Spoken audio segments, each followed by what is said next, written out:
Good morrow, ladies and gentlemen, boys and girls, people of the Nerdic Pro Podcast.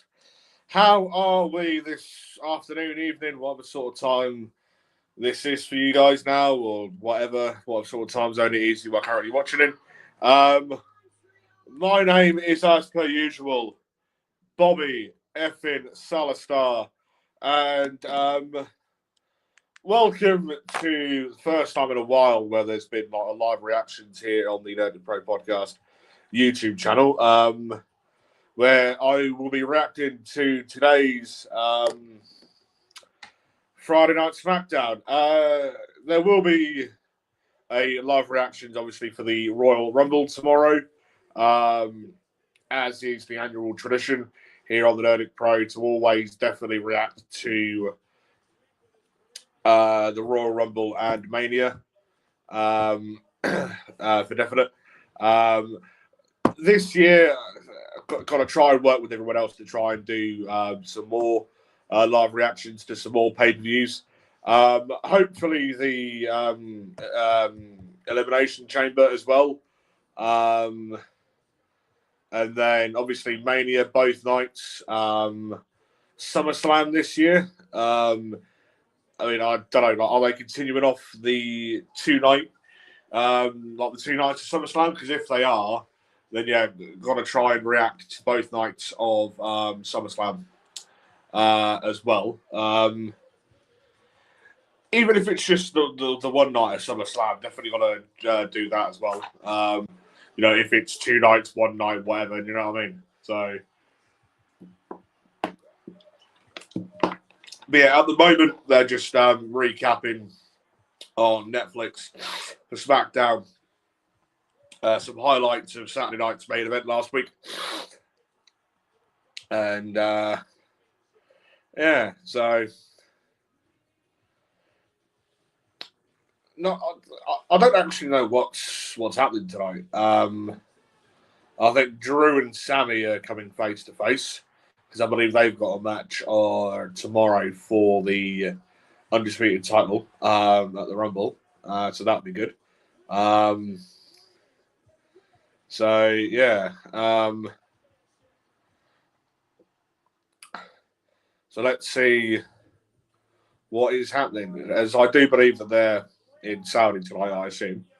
Like, it's mad, the fact on how fucking... the stadium that they're doing the Rumble in tomorrow, they've built that in less than a month. Yeah, my local council can't fucking build like affordable housing in fucking, you know, a year. Do you know what I mean? You know, I like that sort of bollocks, but there we are. So we started off with the American Nightmare, Cody Rhodes, the former 2-time WWE Undisputed Champion, obviously former Tag Team Champion. Former Intercontinental Champion multiple times over. Was he ever the United States Champion when he was in WWE first time round? I can't remember.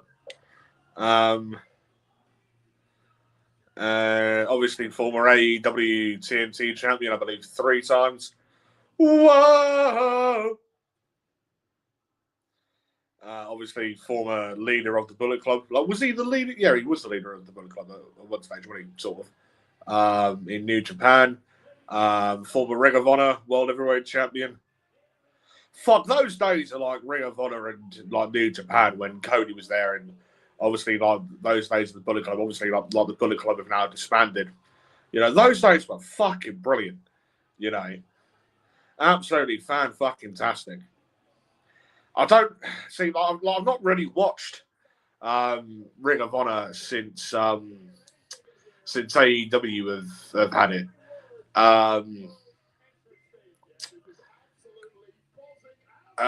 Like the only sort of shows I've watched were the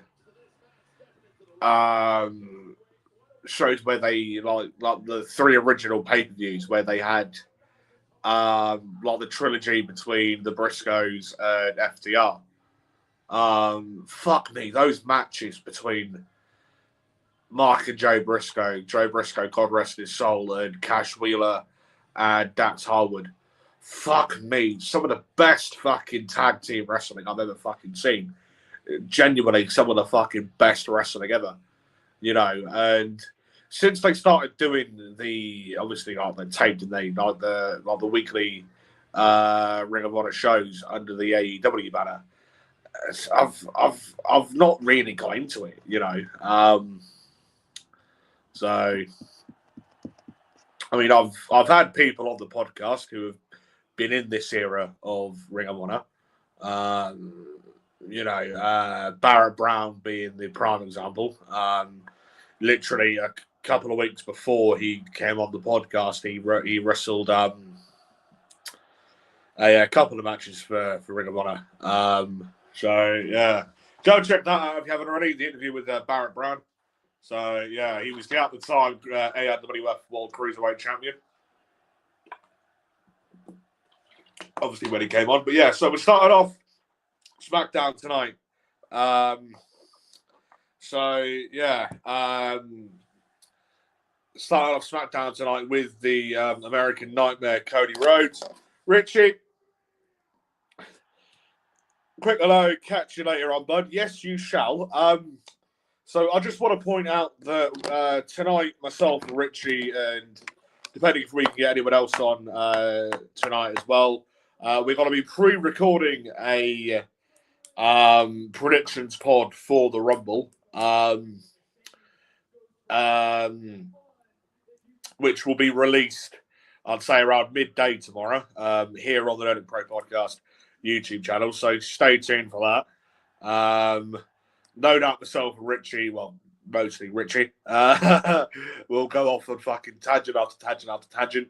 We'll probably get on to predicting, I don't know, the fucking AJ Styles Gunther match, and we'll probably end up fucking, excuse me, talk about fucking, I don't know, Keir Starmer fucking meeting with fucking Xi Jinping. But there we are. But yeah. So yeah. Anyways. The Saudi crowd seemed to be fucking buzzing tonight, which is what I like to see. I've kind of got the volume down a bit because I don't want to get copyrighted.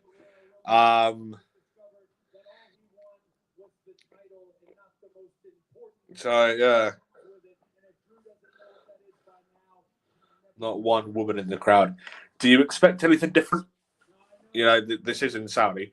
So, yeah.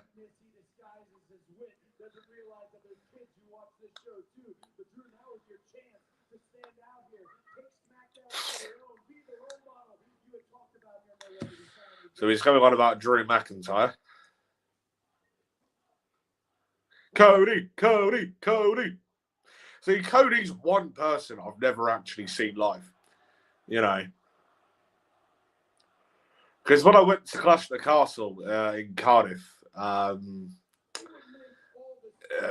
just over 3 years ago, it was September the whatever the fuck in 2022. Literally about 4 weeks before I refereed my first ever match in wrestling. He was still out injured. So yeah, he was contracted with WWE and he was still active somewhat, but yeah. Cody Rhodes smells of talcum powder. What the fuck? What do you mean Cody Rhodes smells of talcum powder? You plum.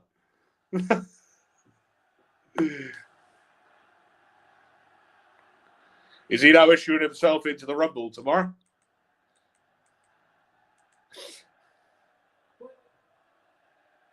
In my career, I have taken the road less traveled more than once. So as much as I say it would make sense to challenge for the title that meant the world to me, CM Punk, you're still the World Heavyweight Champion, right? Oh, so he's saying about the World Heavyweight title, not the Undisputed title.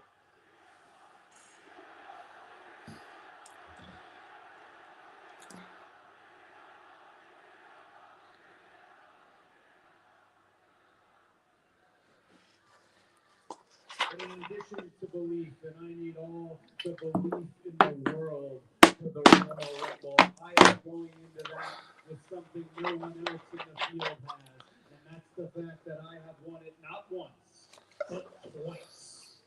He's won it not once, but twice. Randy Orton's now coming out. So, Tommy Lambert. I was about to say fucking Tommy Dreamer for a minute, but I've met Tommy Dreamer. I had a piss next to him once. So, yeah. Tommy Lambert is now saying about his obsession to semen. So, yeah. Not questioning your faith. Tommy, can you hear the audio from the TV? Just out of interest.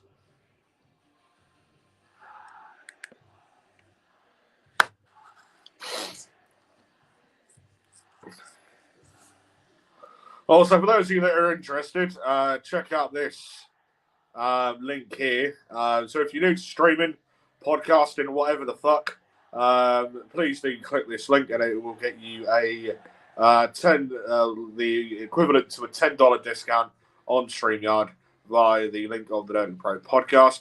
So yeah, no, good. Because ideally, I want to have it on a decent volume so I can still hear it. Because I'm going deaf and this fucking soundbar that I've got is absolutely fucking wank that my TV's connected to. Don't blame me, fucking blame the fucking father of mine. So, yeah. Fucking have that, Tommy, you bastard. So, yeah, ladies and gentlemen, speaking of Tommy Lambert, check him out every Thursday.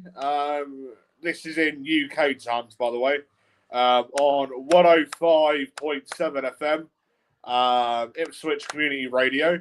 So it's Thursdays 2 till 5 p.m. For Tommy's Rock and Metal Mayhem. And from Tuesday nights, and then every Tuesday night from 10 p.m. until 1 a.m. for Crazy Tuesday Nights with Tommy Lambert. Uncensored as well. Tommy, I'm not going to put that on screen, you cunt. So, yeah.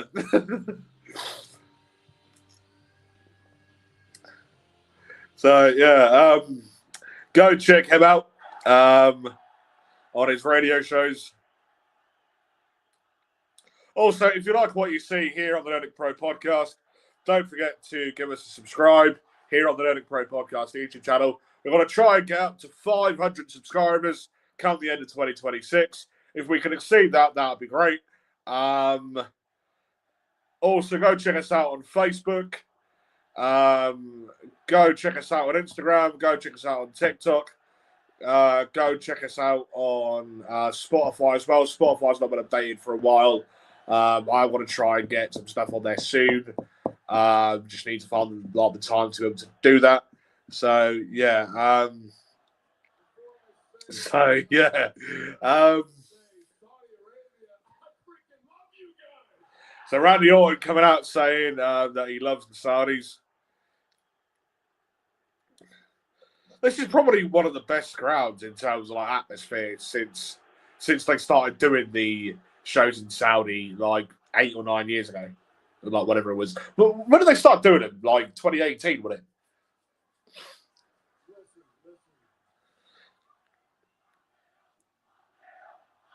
The crowd now chanting for an RKO. Everybody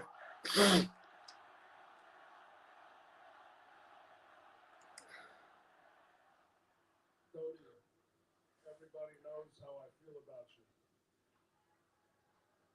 We're friends, but we're more than friends. We're brothers. I've got the utmost respect for you and everything that you've done in this industry. So Randy and Cody are more than just friends; they're brothers. When you won that world title, and nobody understood how it tore up your gut when you lost that world title. Now, tomorrow's the Royal Rumble. It's every man for themselves, and if anybody knows, I know that a desperate Cody Rhodes is dangerous.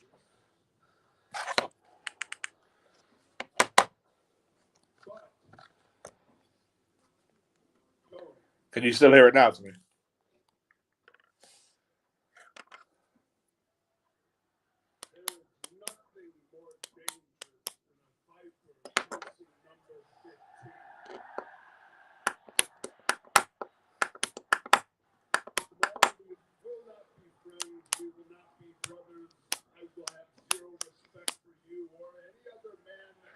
So tomorrow during the Rumble, Randy will have no respect for him or anyone else in the Rumble. No, good. If the time comes, then he will throw his ass over the top rope without any form of hesitation.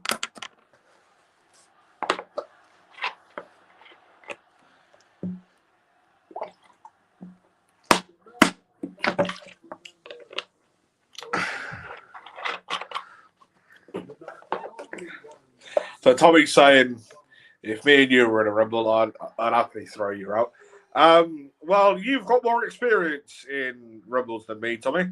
Should I remind you of when you were in Epic Studios and you were in a Rumble? And yeah,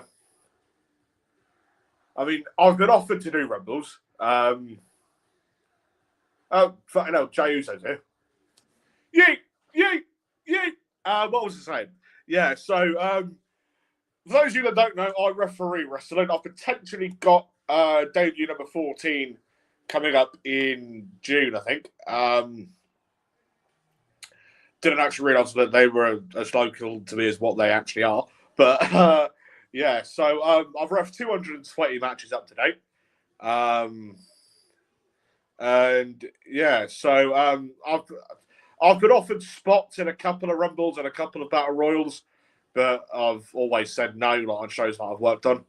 So yeah, I'd just rather stick to the wrestling, not the wrestling, the refereeing. So yeah, yeet.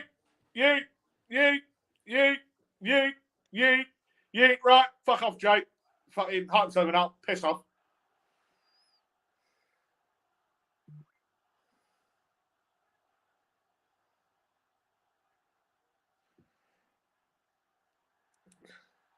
Oh, we're doing it again. So Jey Uso's come out, obviously done the yeet, like he ran straight from the entranceway down to the ring, got straight up onto one of the center turnbuckles, did the whole yeet thing, and he pointed to the hard count to do it again, what have you. And yeah, so he ended up doing it again. Fuck's sake.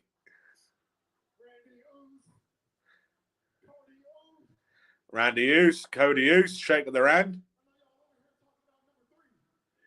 Yeet.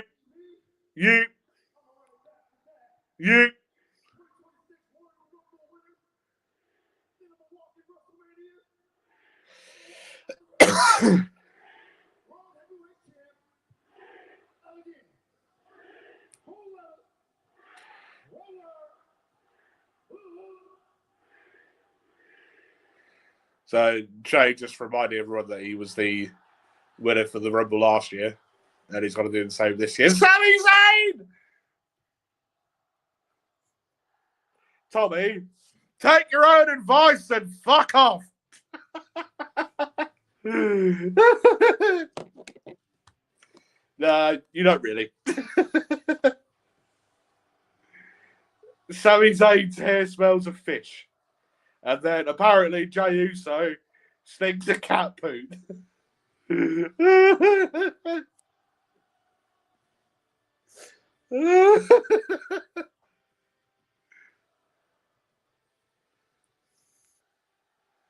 Oh, Sammy's here. Da-da-da-da-da.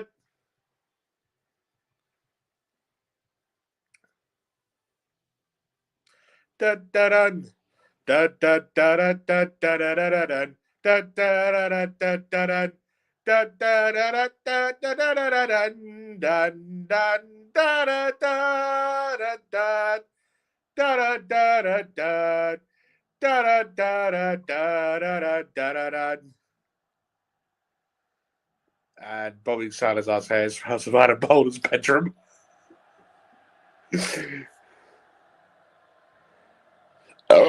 You can have that, Tommy, you bastard. Have that at all. Excuse me.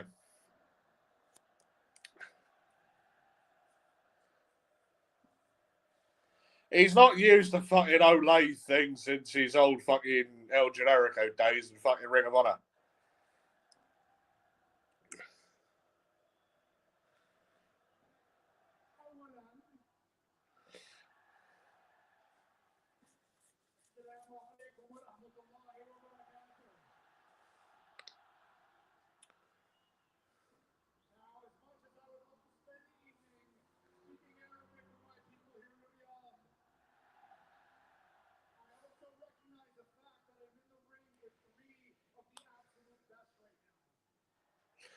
Sammy's saying that he's in the ring with three of the absolute best.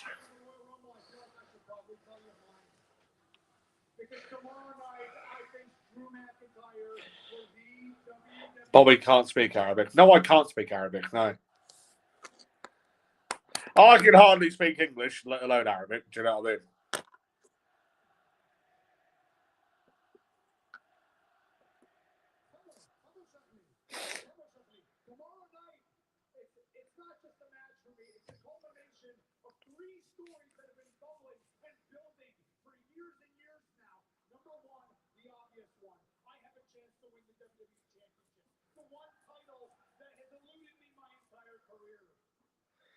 Three stories culminating tomorrow, one of them being the undisputed title.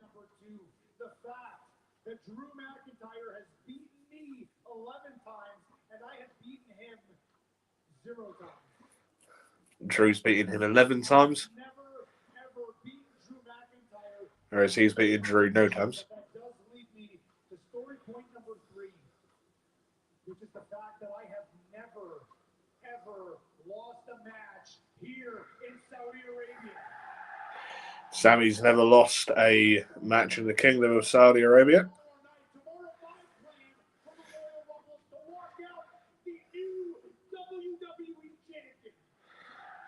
His goal tomorrow is to walk out the new WWE champion.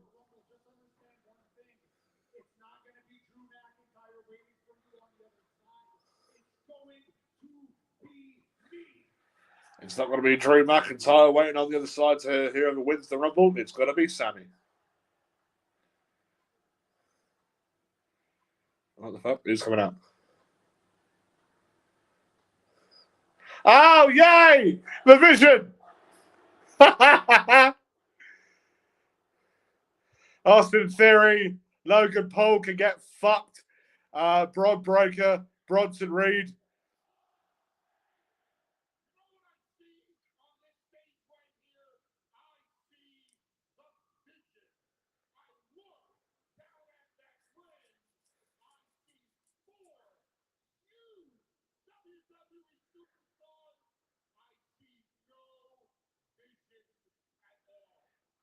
On the stage, he sees a Vision.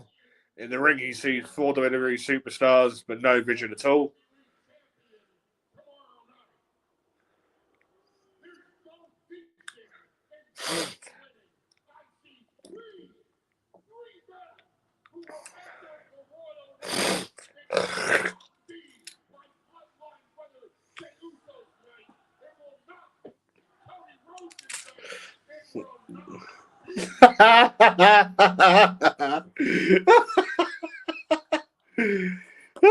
So they just came walking out to play with each other's knobs.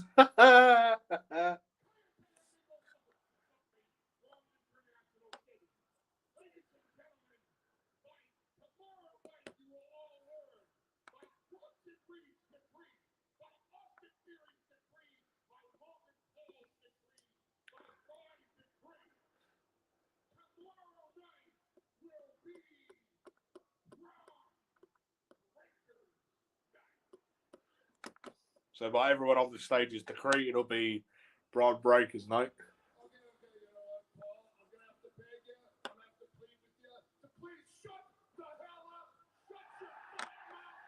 Yeah, Paul, shut your fat mouth.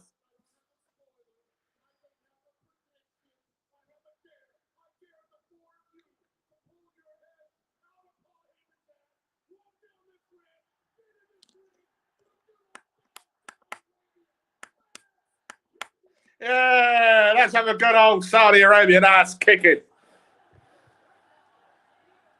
I reckon each member of the division will try to eliminate each other tomorrow.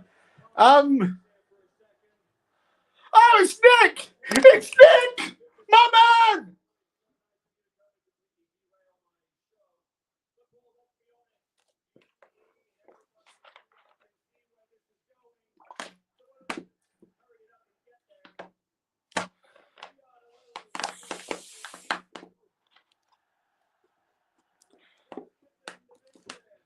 Kobe! Yeah.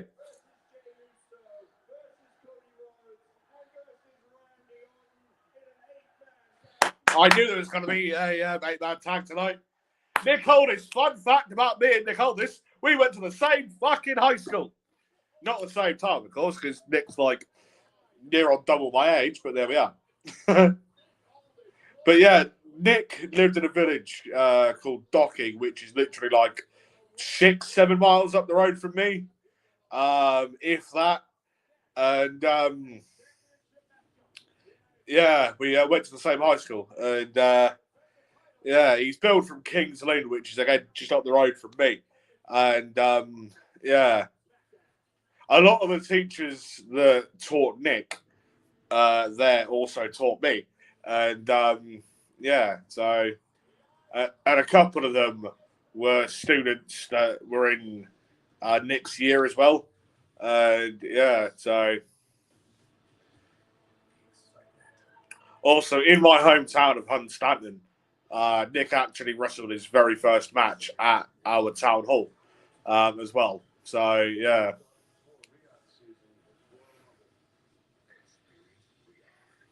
Stop shouting. I'll tell you what, Tommy, right? Pull off! I wonder how many members of the roster have the runs after the shoes. Oh, fuck's sake. Oh, this fucking music again! Ah! Ah!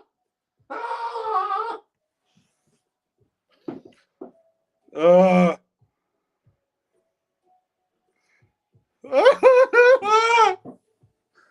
Oh, no! Oh, the bloody WWE, bloody Netflix, bloody commercial, bloody fucking shite.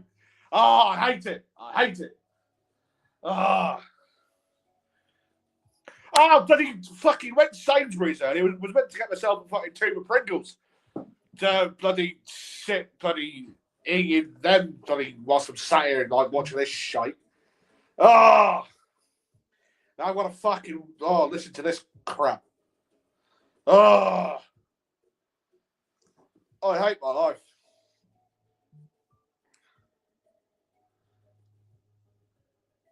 Oh, bloody hell.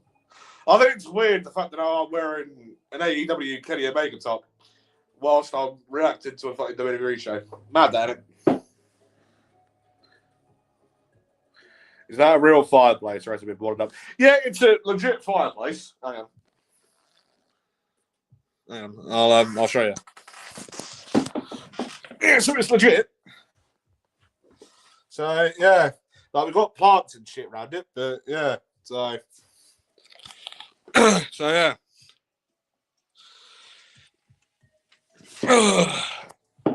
Literally, I've been living here. What? I did we move in January of 2014. So 12 years we've been here now.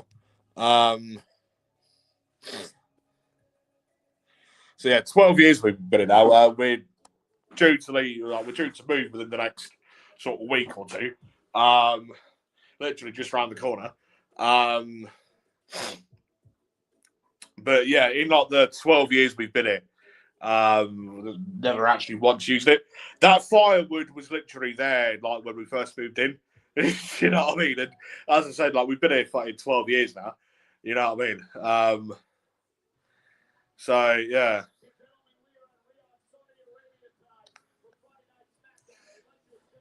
Ubar's the firewood. We've never used it. like as I've said, the wood that's currently in there now, it was literally there when we first moved in. You're moving. Why?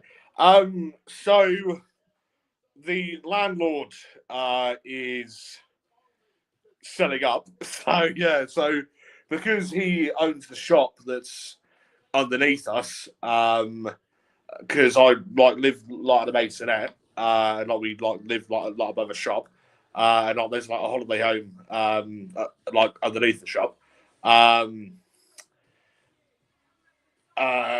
The bloke who owns it all wants to sell up. So yeah, the landlord hates public sanitizer. No, the landlord loves me. So yeah, good old Trevor.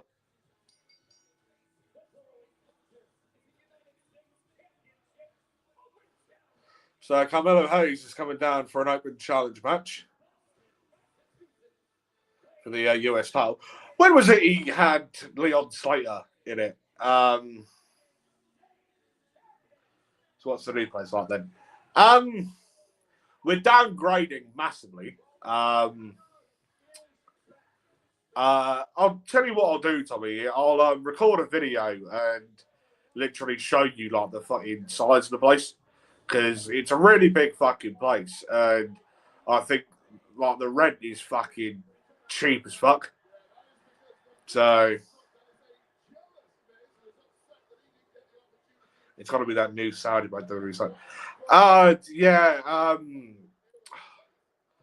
I was going to say Farouk, but fucking no, that's what's his face who teamed with JBL, in it. I literally watched the video of Michael Cole introducing him to the Saudi crowd, literally just before this Smackdown. I can't think of his fucking name now.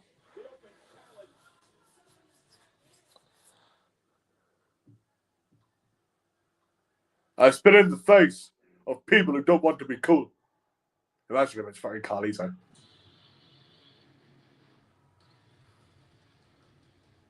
Lars Sullivan?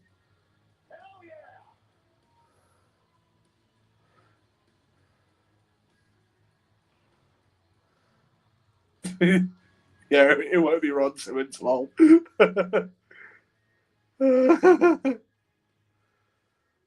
fuck this cunt? Was that Dragon Lee? No, that ain't Dragon Lee, is it? No, that is Dragon Lee. No, Ray Phoenix. Ray Phoenix.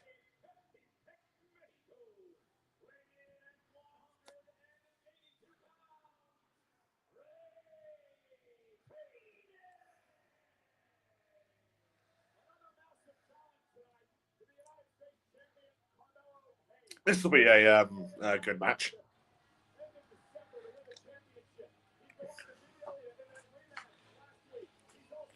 Brought this earlier from Sainsbury's, if anyone cares.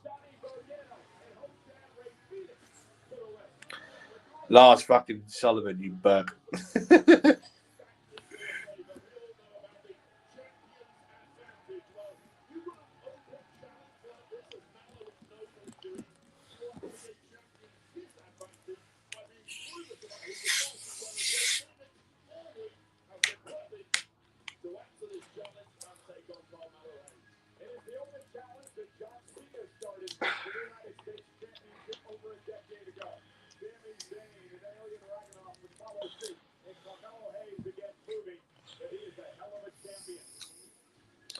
Here we go! Let's watch some fucking wrestling!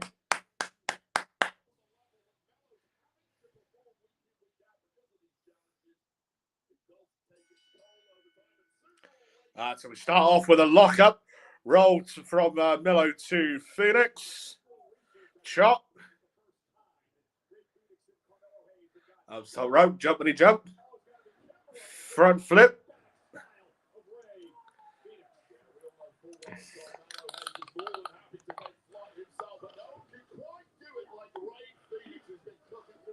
talking about Sullivan, that's someone who needs to be more known around the UK. Sullivan King, really good wrestler and a genuinely nice guy. Yeah, I've reffed Sullivan King a couple of times actually for Big Top. I think the last time I reffed him was over the summer last year.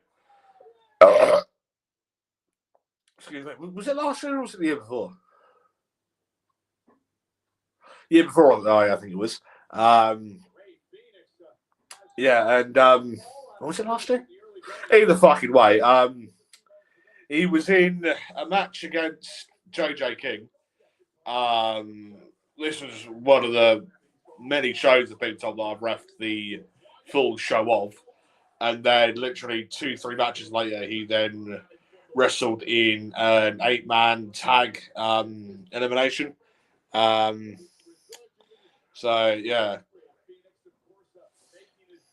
I didn't actually ref that one when he won the DOA title.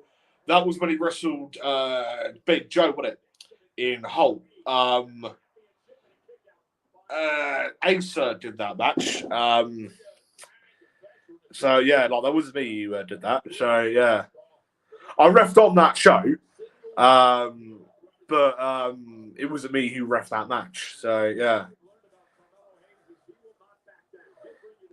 But I do remember him winning the DOA title at Big Top. I do remember that show very well. So, yeah. So, yeah, the 2 times I reffed him were literally in the same show when he wrestled JJ King in the and a 8-man elimination tag. Who the fuck did he tag with? I think it was the All-Pro Sean Stone. I think it was Crowley. And I think Jimmy Starr. I think they wrestled Ace Mischief, Asa, Bulk and Dave, the UK Pitbulls, and CW Davis. So,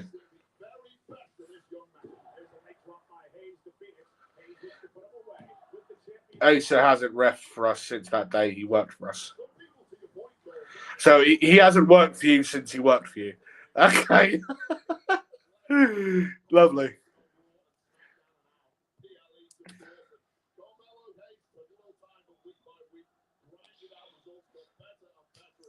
He hasn't worked for you since he worked for you. Oh, fuck. He's only reffed the one show. Right, there we are. Yeah, because he travelled there with... didn't he go there with Charlie for that show?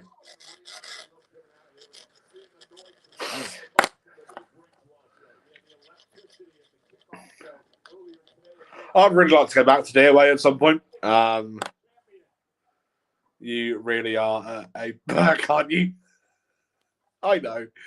I'd really like to go back to DOA at some point. But Booker Man there has a tendency of, booking me the literal fucking last minute at 8 o'clock the fucking evening before. Fucking once when he tried booking me for a show in Ely about a year back. And yeah. But I already had plans to go to Cambridge that day to go see a mate who was in hospital, and Adam Brooks there, and yeah, so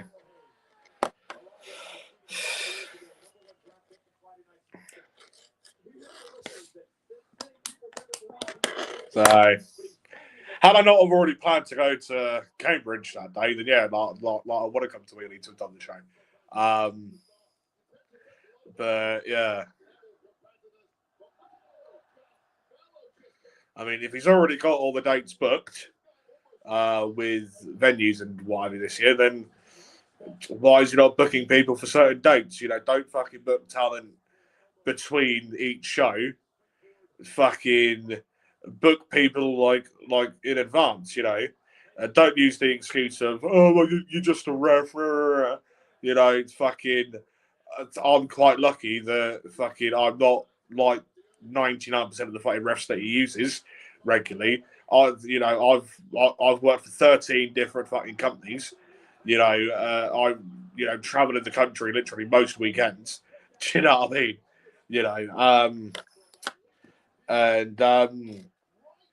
I very rarely have a fucking weekend free. So yeah,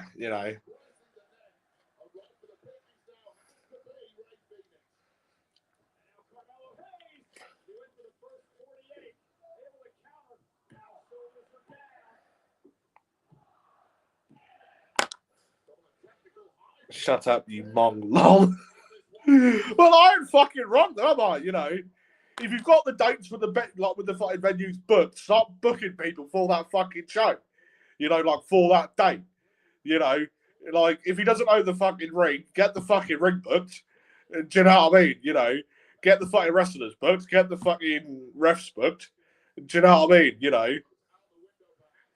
And they don't start fucking bitching and moaning when you get people like me who fucking can't turn up to a fucking show because I'm already fucking booked.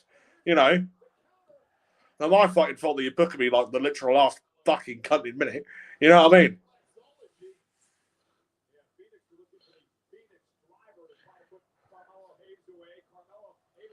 I don't know how they're happy to work at the show there. It must be roasting. It's well.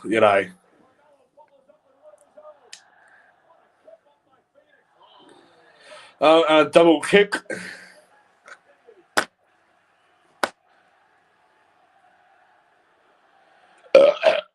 Excuse me.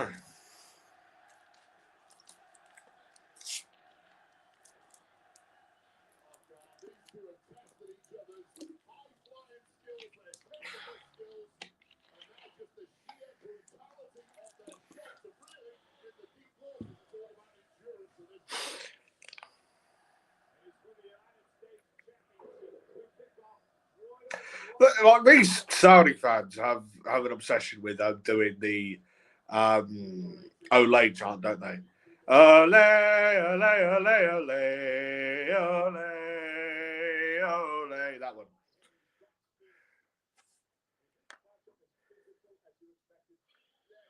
It's only 17 degrees Celsius at the moment. Usually it's somewhere like 43. Fucking hell. That'd kill me doing something like that. It's funny. Over the summer last year, a couple of shows that I refed on. Coincidentally, a couple of shows that I did for CXW last year down in Braintree, at the Institute there. Fuck me. It was boiling hot outside. Fucking, I think they even had the fucking heating on inside, and it's like, fucking why? Obviously, like 200 fucking people in the audience. So obviously the fucking heat, like, off of everyone fucking coming off of like everyone else and shit. And yeah, fuck me, the fucking venue seems empty here. And yeah, I was fucking saying to Paris, fucking like when I first turned up to the fucking venue, doing the rounds, like saying hi to everyone. Obviously, with it being like 1,000,001 fucking degrees, literally it was like low 20s in terms of fucking Celsius down in Braintree at the time. I was the only fucking ref on the show as well. Fucking, I was saying to Paris, I'll be lucky like if I don't end up dead come the fucking interval. Do you know what I mean? Because it was that fucking hot. You know what I mean? Like I said to Paris, the bloke who owns CXW, saying that fucking, I'll be lucky if I don't end up dead come the fucking interval. And this was like a fucking 8-match show as well. And it's like, fuck me. Because like he's got a thing of having like 1,000,001 fucking matches like on a show, excuse me, and like a majority of shows that I've worked for Paris, I've been like the only ref on it. And on the very fucking lucky occasion that Billy's able to come down, or Ben, 9 times out of 10 it's Billy, but that he brings down now. And yeah, fucking, even then with Billy, it's fucking, you know, like sharing the matches with him, we're both like, fuck, you know, because like, I don't know what this place is like that he's got coming up in Haverhill, the Haverhill Arts and Leisure Centre, or what of the it's called, in Suffolk. LDN used to run that place, and like Sanjay don't now. It's fucking less places he has, the better. Yeah, fucking. But yeah, but the institute that in Braintree, fuck, that could be a cunt for fucking heat, an absolute cunt. So yeah, don't get me wrong, really nice fucking venue, really nice place, but my god. So a fire stomp by Ray Phoenix. The Haverhill place is a big hall. Yeah, I've seen a couple of photos. I know they've got a stage there and what have you, and I think when LDN used to run there, they used to put the ring on the stage, and then the seating was like theatre seating, like level seating, like going up.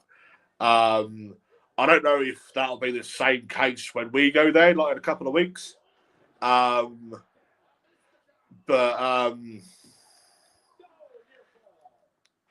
yeah.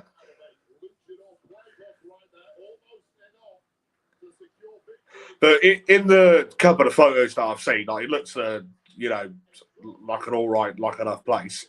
You know what I mean? So yeah.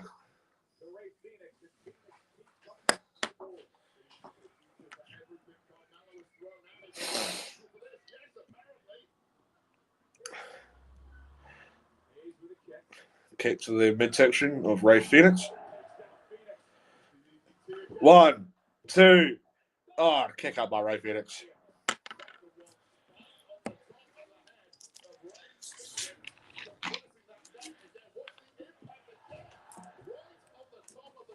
So, as we are, give or take, about 24 hours away from the night that kickstarted the road to WrestleMania of the Royal Rumble, what is everybody's thoughts going into the Rumble tomorrow? And a DDT. 1, 2. Kick out by Carmelo Hayes. You're not working, it's probably stop counting. Thing is, coming from a ref, and for those of you that don't know, I ref wrestling here in the UK. Well, 13 different companies, ref 220 matches in just over 3 years, right? You know, I like to look at how the referees work, you know, in matches that I watch. I'm back in 2 seconds. I'm just going to close my living room door. Hang on. 1, 2, 3.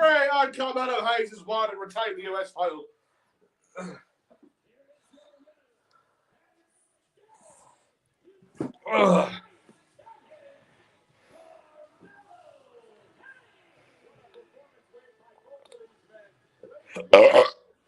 Excuse me.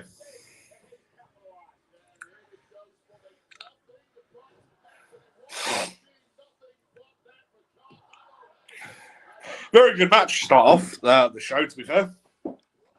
Very good match. Like I did say that I thought it was going to be a good match when Ray Phoenix came out.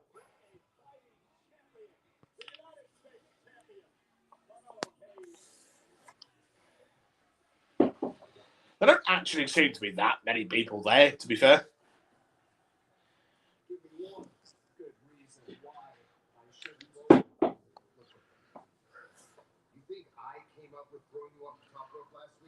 That's my thoughts. What's your thoughts? We're now seeing Ilya Dragunov and The Miz. Where are my good manners? Miz, Amelia, nice to meet you. Like, Nice to talk to you for the very first time. By the way, I love this suit. Like, it is my pleasure. This is how it could have been. We could have had a little chat, get to know each other. But no, you cost me my match. And I don't care or know if you work with metal or not. All I know is, tonight, you're My thoughts about the Rumble tomorrow. Willie Bollocks Balls Cocky McFarland. Oh, Tommy, you are a plum. So, oops, yeah. So, ladies and gentlemen, Tommy Lambert's thoughts on the Rumble tomorrow. My thoughts about the Rumble tomorrow.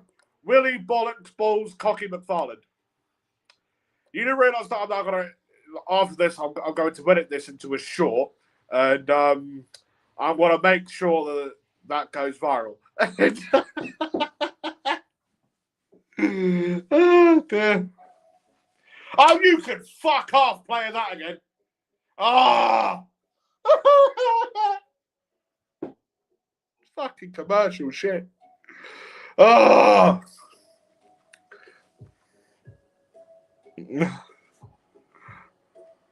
Your favourite track is playing. Piss off. Oh, I hate it. Literally, I'm 52 minutes into this stream and only one cunting match into it, like into the fucking show. Fuck me. Oh, I hate my life. Did my dad leave out a fucking tin of fucking jar of mint sauce? There's a fucking jar of mint sauce in it. Ugh! Mint sauce is mank. You Wally. Oh, another minute and a half. Christ. Is this a bad time to say that I need to go for a shit? So yeah, don't hesitate to join us tomorrow, ladies and gentlemen. Those of you watching live for the Royal Rumble tomorrow.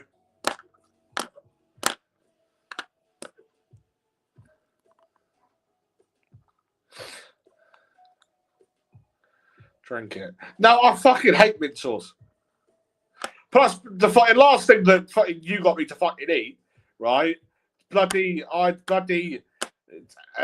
mate, I hated my life.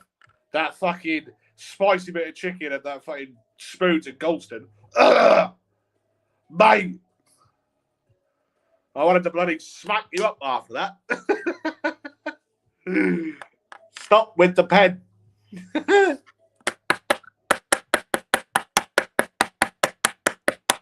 Bite me. 20 more seconds. 17, 16, 15, 14, 13, 12, 11, 10, 9, 8, 7, 6, 5, 4, 3, 2, 1. Yeah, I literally had to stop. I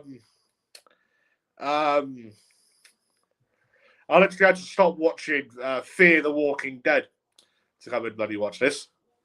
Got like half an hour into the second episode. Excuse me. Now he's wang. You're a twat.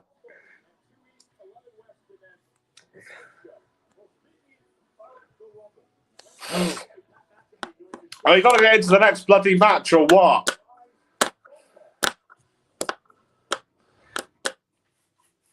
Pat McAfee!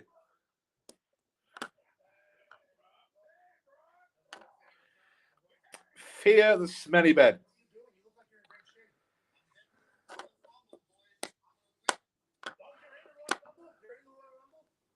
So Lesnar's in the Royal Rumble, folks, according to his mini little appearance on the Pat McAfee show.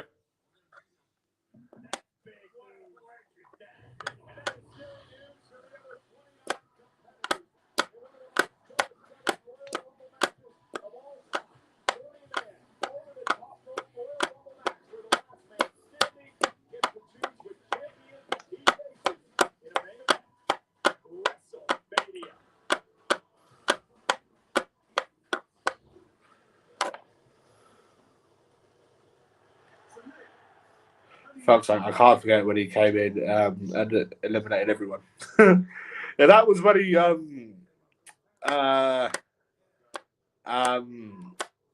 was when he beat.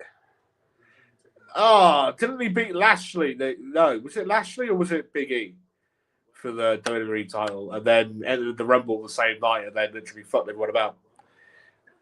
Keep it up with the pen, and don't leave it long. Bloody fuck! I don't want you to leave. No.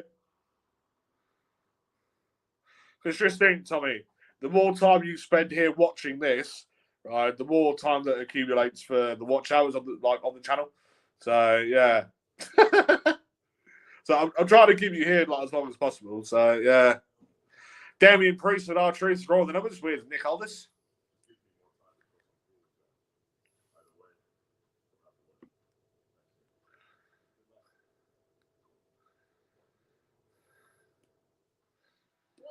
Kathy Kelly. I'm telling it often. No, don't go.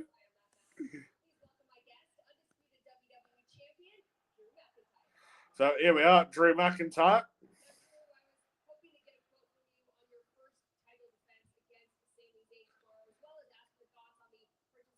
Oh, Drew McIntyre. I've seen Drew sing American Pie with Tyson Fury in person as well. I was there at the Principality Stadium in Cardiff. Fucking best weekend of my life, that was. There's several videos on my Facebook from a couple of years ago of me absolutely pissed out my face, singing along to fucking American Pie. Yeah, so ended up drinking in bars that I shouldn't have been because I'm still only 17 yet. I'd never got ID'd once. And that was only because the fucking blokes, the people that I was with were in the late 20s and early to mid 30s. And yeah, so plus as well, at the time, this was 2 months before I actually turned 18. I literally had a beard like fuck. You would have thought that I was still only 17 at the time. And yeah, so.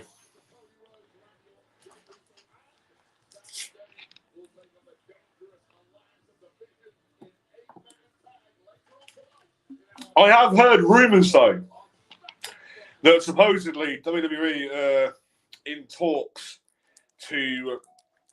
They've just fucking had a commercial. You you bastards. Fucking went into another fucking commercial. What was I saying? Yeah, so I have heard the rumours that supposedly WWE are meant to be in talks to go back to Cardiff later on this year to do another Clash at the Castle in Cardiff. That I would really like to fucking go to and go out camping again. So yeah. It's time for Bobby's favourite song again. Go and eat a piece of poo. Mate, the shorts that I can edit out of this, my God.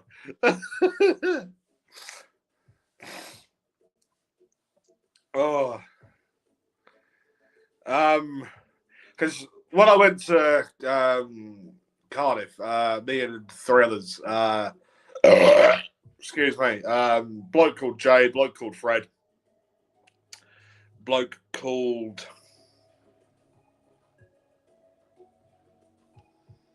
Dean. Fucking forgot his name for a minute.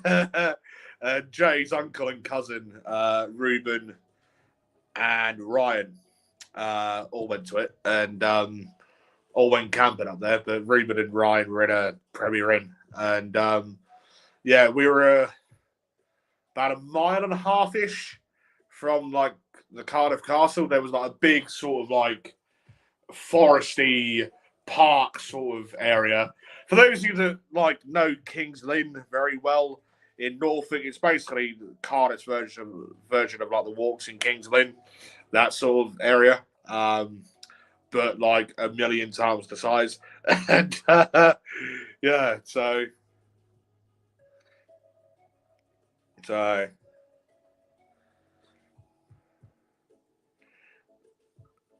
Yeah, like it would be good if they could do that again. Go back to Cardiff because me and Jay were on about going to Manchester last month actually for AEW at the Co-op Arena, but we didn't in the end.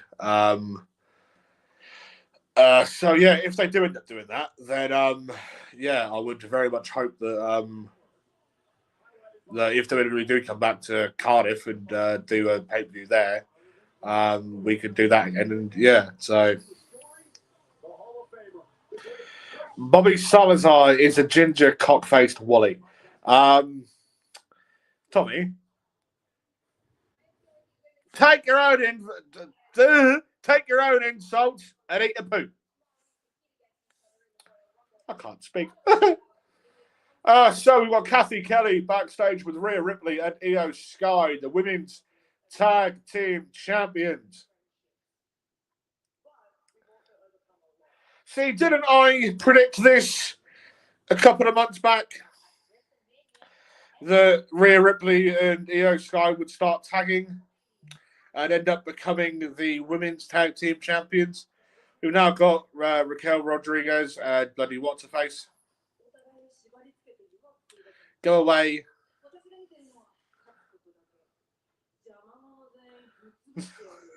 Fuck's sake, Tommy.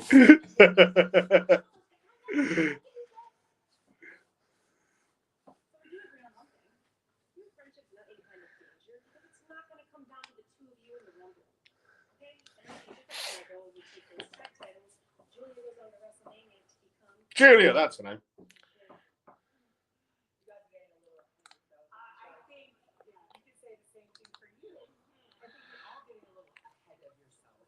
Ah, bloody hell.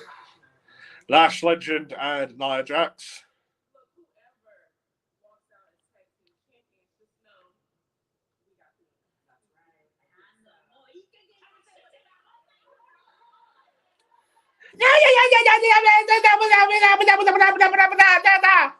Fucking what they sound like, Christ. Charlotte Flair.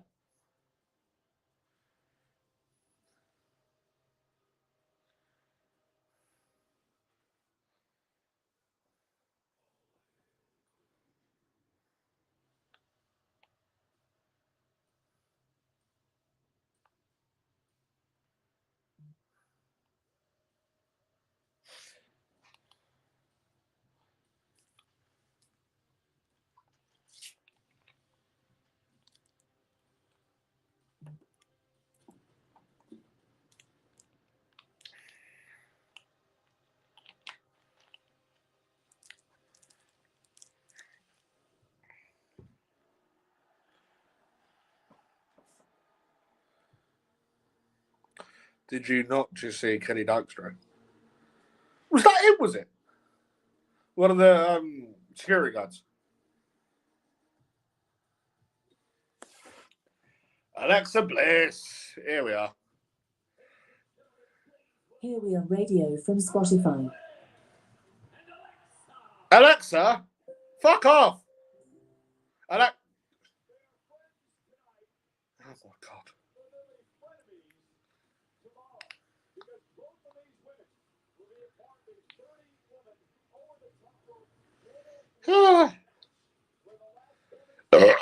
Excuse me.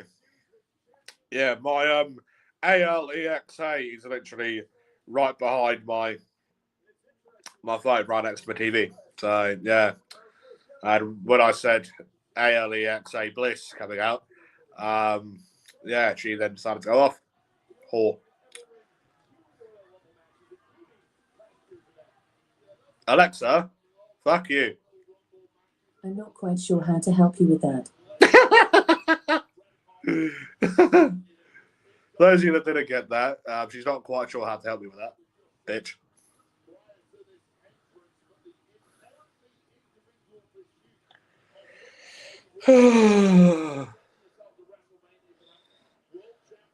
So they're coming out to cut a promo. Right, lovely.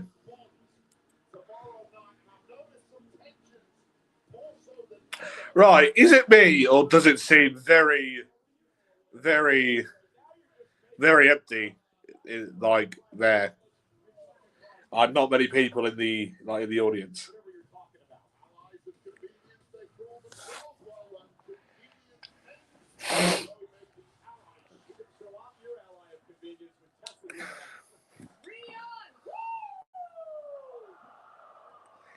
I remember that for Money in the Bank.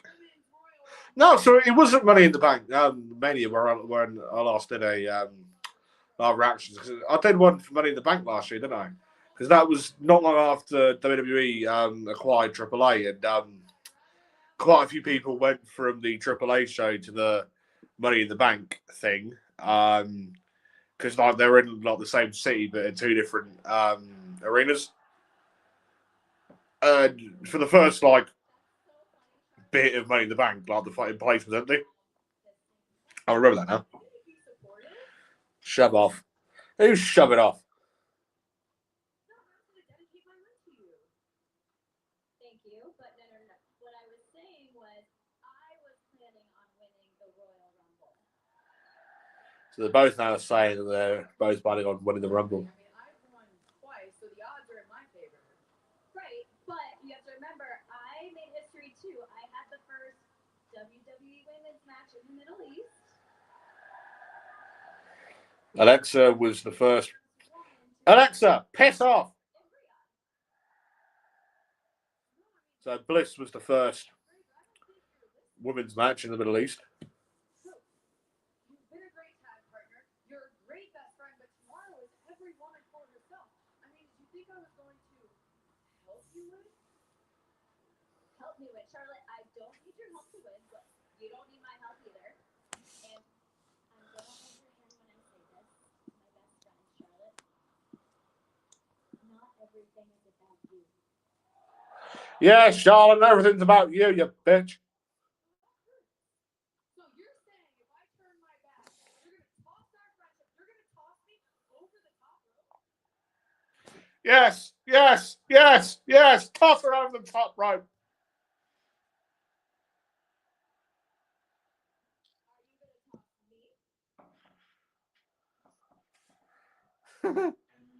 By the way. Yeah, sorry, I'm fucking having to get rid of some notifications on my thing.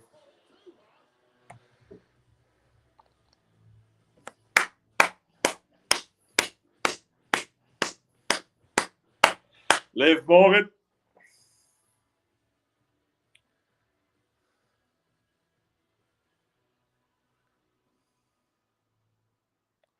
How cute! The two besties are fighting.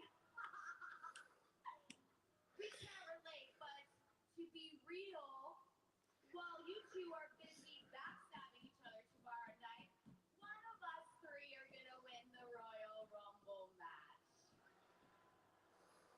I hate to break it to you, Liv, but having the other two help you win isn't really a thing. Let me guess, we're now going to see some sort of tag match. Why don't you guys come down here and find out?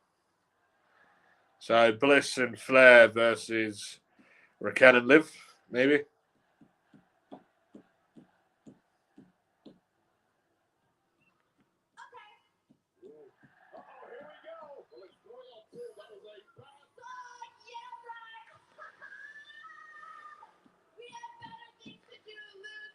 Oh, bloody hell. Nick!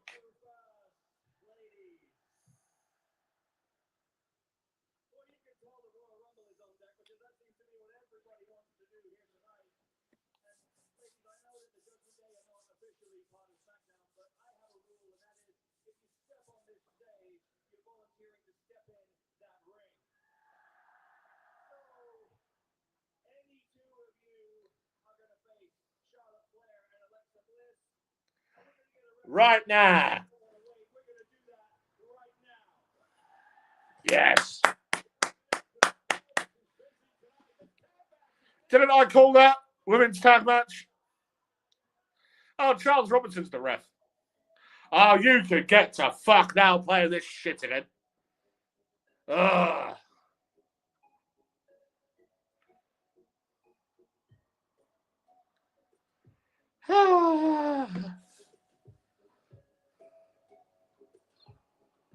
Charles Robinson time, and now Bobby's favourite song.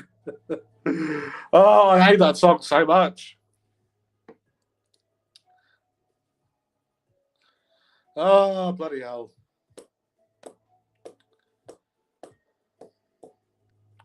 Dun, dun, dun, dun. I want some more tuna and pasta in the bloody kitchen, isn't I? Lovely.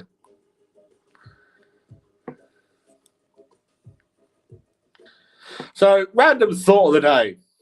If there was an apocalypse, what would be your plan? Everybody watching this.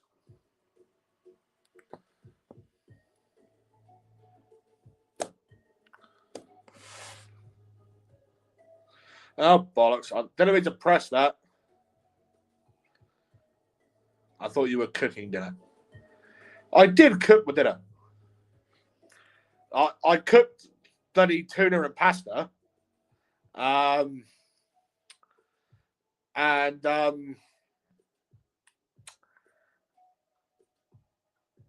then I ate it before I came live.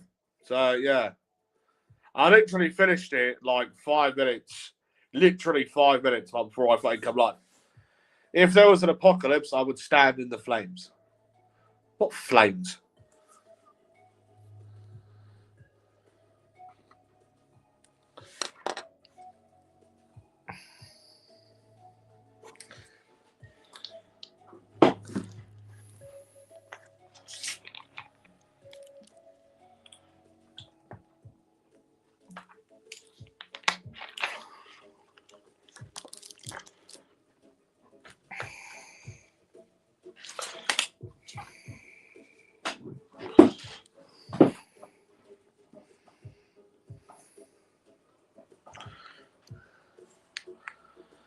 The flames that are the same colour as Bobby Salazar's hair. Go away, you plum. You're bullying me. Oh, the match has already started.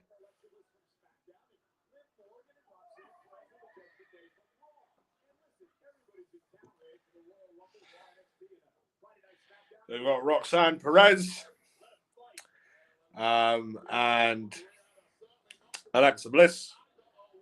I'm not quite sure how to help you with that. Alexa, go away. I keep forgetting that I've got the AI thing right behind the phone. So we've got Roxanne Perez and Alexa Bliss. No, we haven't. We've got Liv Morgan and Roxanne Perez, sorry. Excuse me, versus Charlotte and Alexa Bliss. Plum.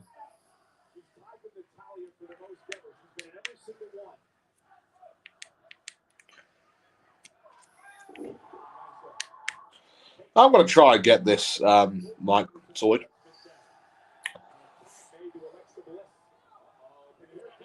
And will this go into there, or does it need another type of charger? What's it charger? Need to find another USB.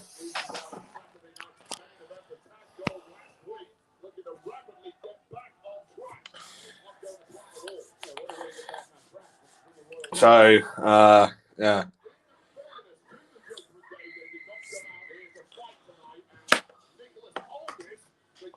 Nicholas Oldest did fucking Barrett just fucking called him. What a plum.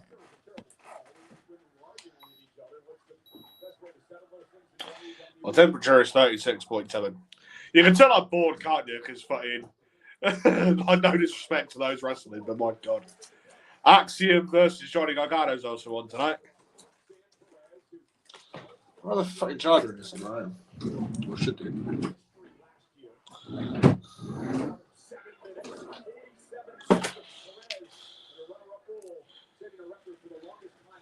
So Liv Morgan tags in.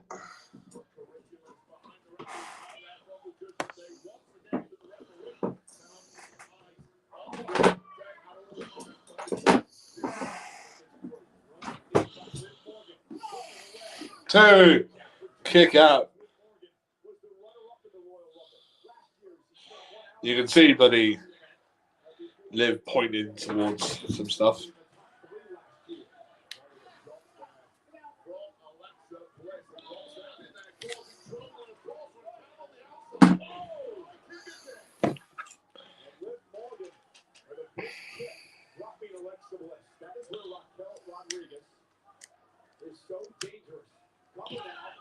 Two.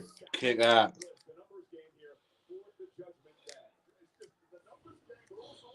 Oh, bollocks.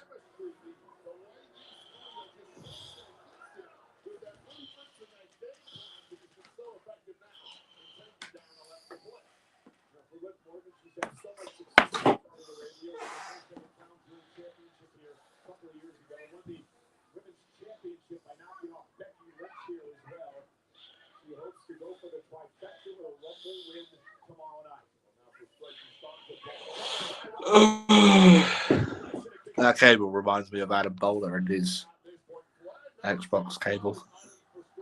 Oh, what, the Xbox that he claims that he keeps smashing up alongside with his fucking PlayStation?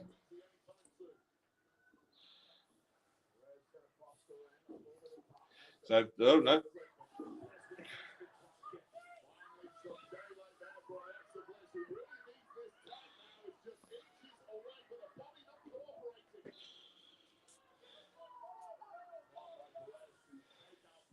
Right, Tommy, is it me or like, am I like fucking blind, right?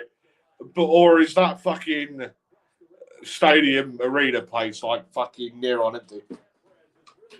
Because to me, there looks to me hardly any cut there. Now, the Xbox cable he pretended to hand himself with and sent videos to everyone on his list. Oh, yeah. I remember that, yeah. I remember hearing about it, but yeah.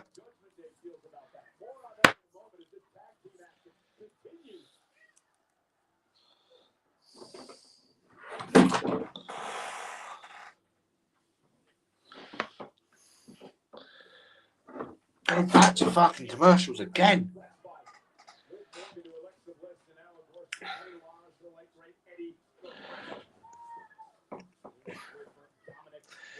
Yeah, there'll be more people there tomorrow. Yeah, makes sense.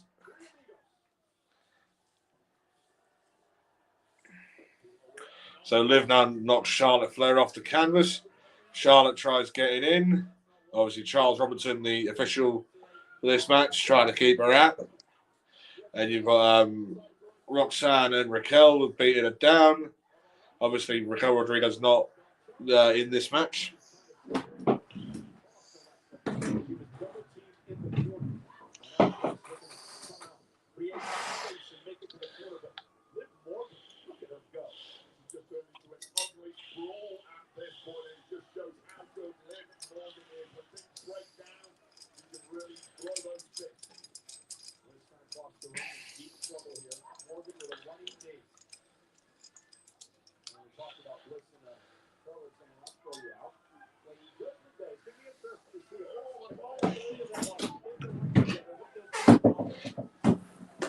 Oh, dear.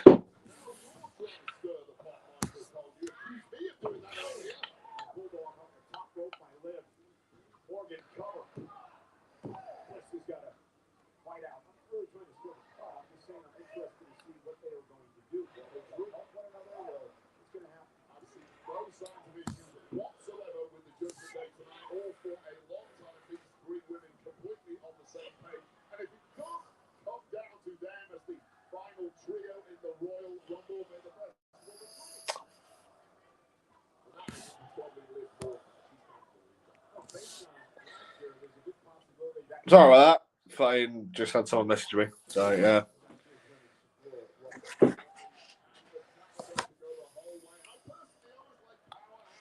Charlotte trying to get the crowd going. Don't know why the fuck I'm clapping, because obviously they won't be able to fucking hear me from here, but there we are.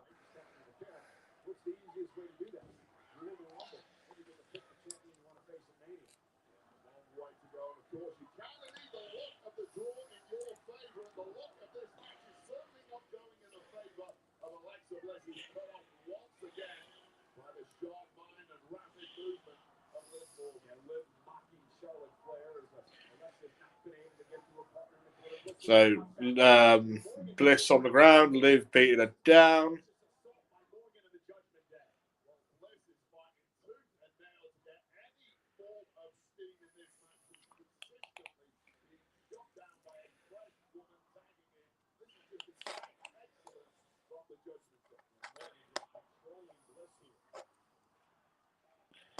Racing through the glut of time.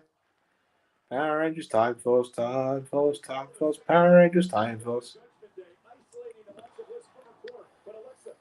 You can tell I'm bored when I'm fucking starting singing the songs of fucking Power Rangers, like certain Power Rangers fucking seasons. Just fucking tag Charlotte in, my God.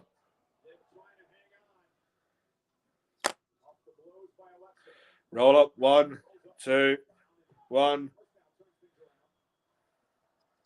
For fuck's sake. Let's remember that. Here.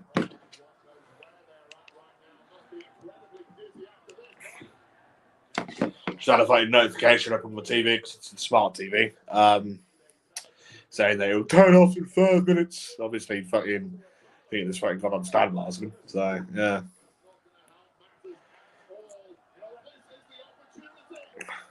And attack to Charlotte Flair. Roxanne Perez comes straight in to try and beat Charlotte down. But Charlotte gets up to the top rope and takes down both Liv Morgan and Roxanne Perez. Chop, chop, chop, chop, chop, chop, chop, chop, chop.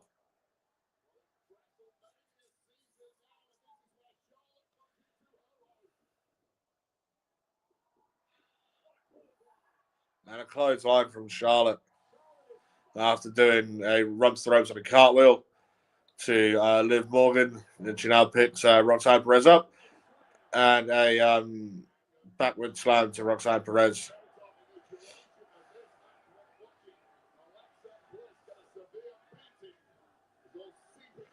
Now standing on both of them, walking over them.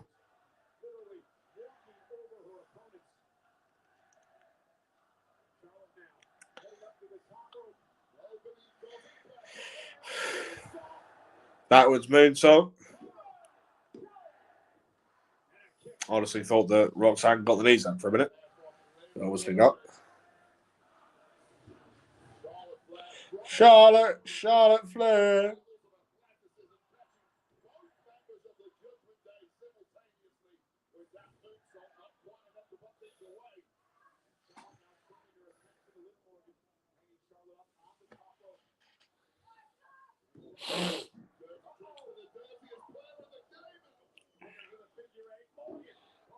Liv Morgan goes in for that.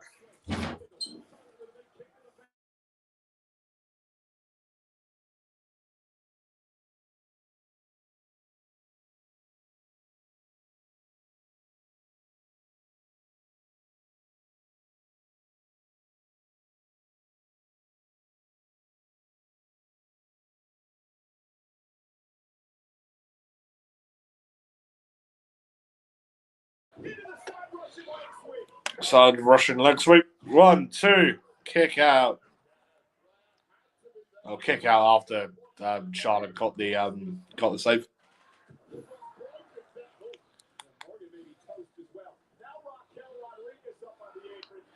So Raquel's up on the apron and a shot to the knee.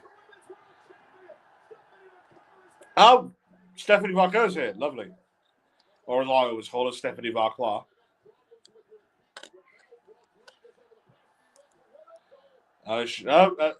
Bliss has got in for the Sister Abigail. 1, 2, 3. Bliss got the Sister Abigail on Roxanne Perez, and then obviously went in for the 3 count. Obviously paying tribute to Bray Wyatt. God rest his soul. So yeah, and the winners of this match are obviously Charlotte Flair and Alexa Bliss. Both making staples for the Royal Rumble tomorrow. As I've said, check us out here on YouTube. For those of you that are watching live and on the replay, check us out tomorrow. Going to be going live for the same sort of time tomorrow, I believe. Alexa, what time does the 2026 Royal Rumble start in the UK? I'm not quite sure how to help you with that. Alexa, what time does the Royal Rumble start tomorrow?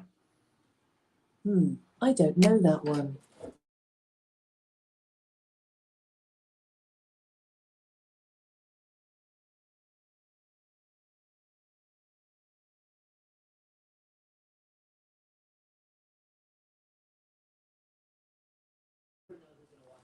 Fucking being invaded. Jordan Grace. Alexa, what time does the WWE Royal Rumble start tomorrow? I don't have an answer for that. Oh, fuck you then, you cunt. So Jade Cargill and Jordan Grace now fighting backstage.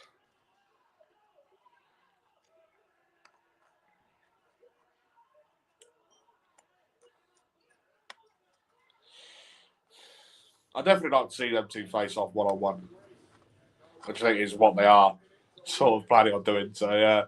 So it's now showing up the 8-man tag match that was said would happen earlier on between Randy Orton, Cody Rhodes, Sami Zayn and Jey Uso against Bron Breakker, Bronson Reed, Austin Theory, and Logan Paul.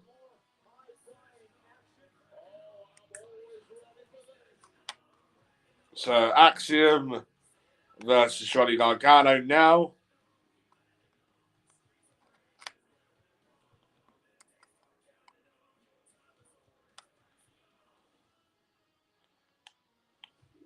Obviously, Axiom being accompanied by Nathan Fraser.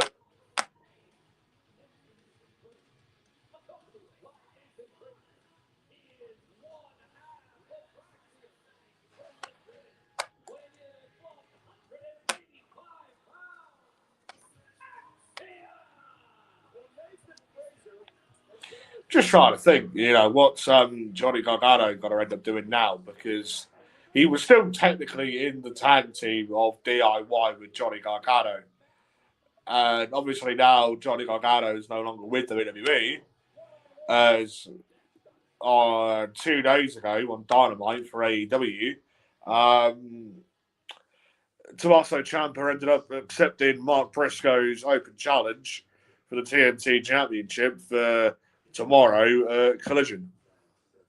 So technically speaking, we've not actually, this time round, we've not actually technically seen the end to DIY. Obviously, they split before, and in my opinion, had one of the greatest feuds of the history of NXT. Obviously, Johnny Gargano and Tommaso Ciampa, the matches that they had were fucking brilliant. Oh, you could get to fucking playing this again. Christ. And yeah, so but yeah, and then obviously they reunited. Again, had some great tag team wrestling, had some great tag team matches. Obviously came up onto the main roster a couple of times. Still technically NXT superstars, but had a couple of main roster matches. And then obviously signed to the main roster. But obviously Tommaso Ciampa and Johnny Gargano never really stopped becoming a tag team this time around. So, yeah. I'm not going to lie. If they knew that Tommaso Ciampa was going to end up leaving, then I'd have liked to have seen them write him off TV, because, his last match was on Smackdown, start of last month, start of December, against Carmelo Hayes for the United States title. And his last appearance on WWE TV was that match against Carmelo Hayes for the US title. I'd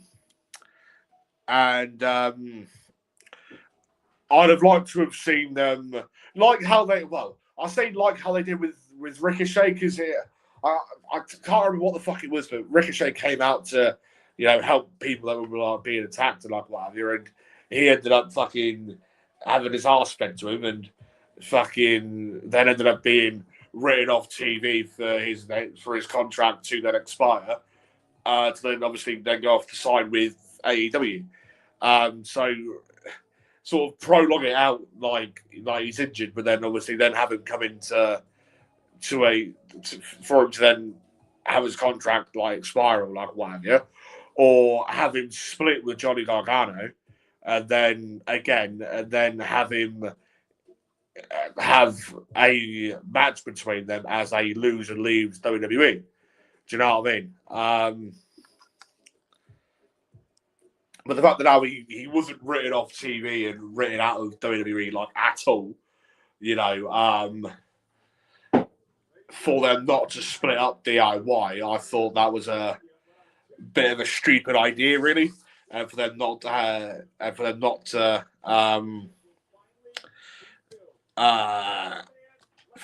sort of storyline him leaving. Do you know what I mean? So yeah. Tommy saying, "Shush, you cheese and corned beef with brown sauce sandwich. You can't. How you can even eat that shit? I would never know. Don't get me wrong. I like corned beef. I like cheese. I like corned beef sandwiches. So yeah. Candice LeRae is banned from ringside.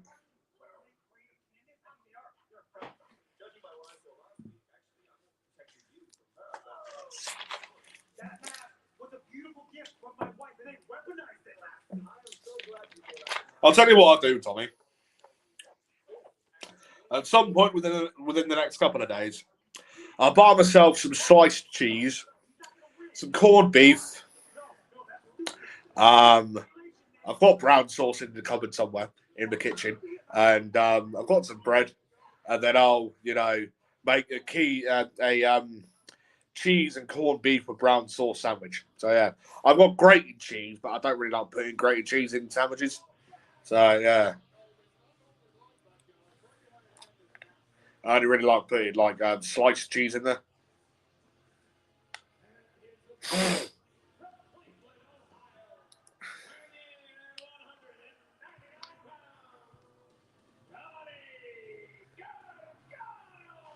Johnny Wrestling. Johnny Wrestling. Johnny Wrestling. Johnny Wrestling. Johnny Wrestling. Johnny Wrestling.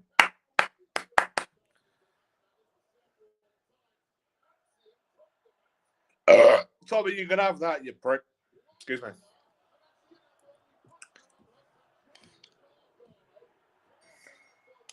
So now showing how Johnny's match with Nathan Fraser ended, with Axiom using the mask on the blue mask on Candice LeRae, which then led to Johnny Gargano being distracted, and yeah. So yeah, literally straight after this, myself and about 9 o'clock tonight, myself and Richie Stoneham, who's now the host of our sister show, Feeling Black. Go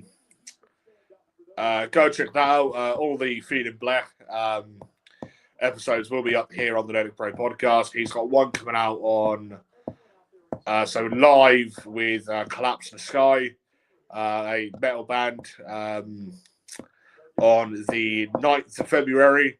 And then he's got another one coming out on, I believe, the 26th of February.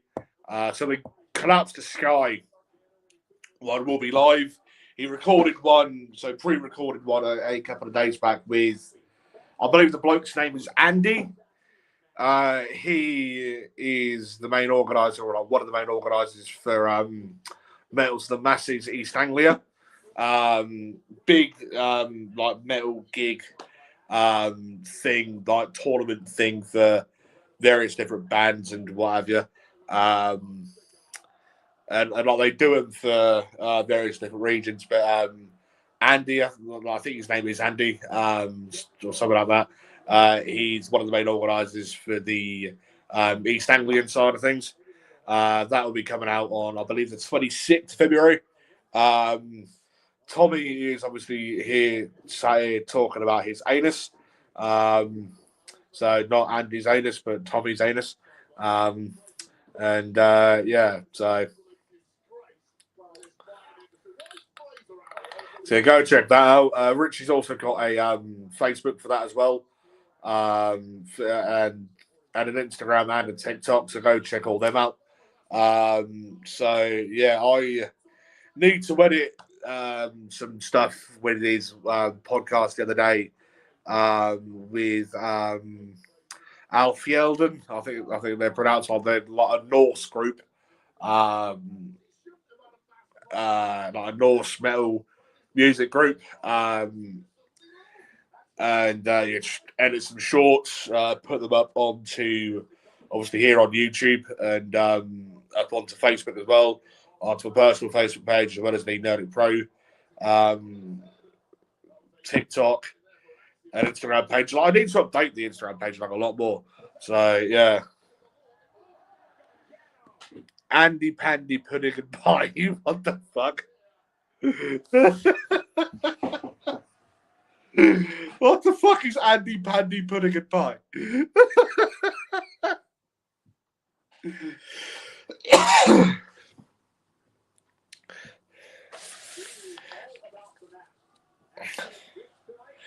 Yeah, they're still continuing with the story with the Blue Mask, which they've been going on like the past couple of weeks. So yeah, go on, Johnny.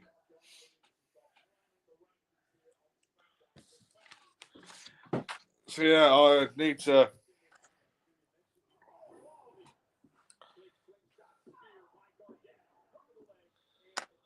write some notes for the Rumble, don't I? Kiss the girls and made them cry.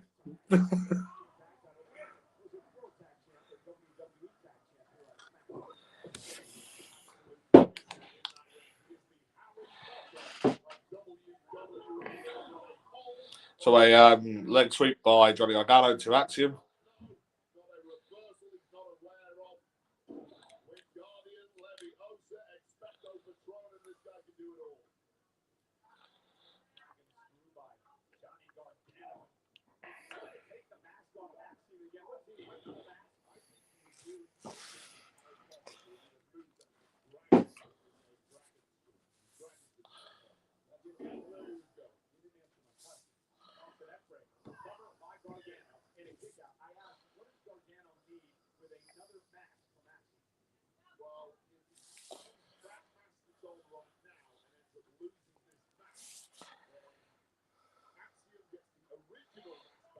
Yeah, I've just heard fucking Barrett say that. Wingardium Leviosa. It's not Leviosa, it's Leviosa.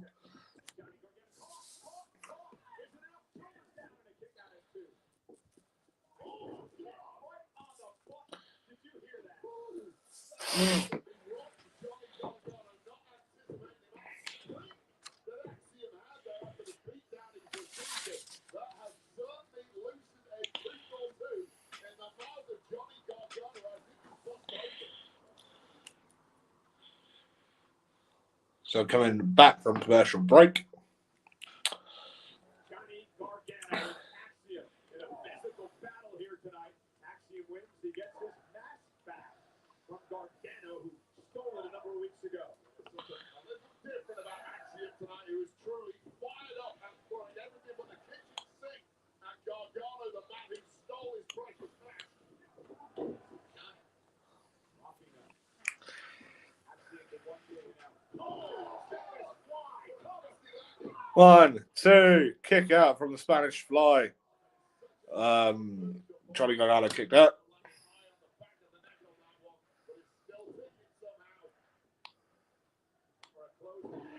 German suplex.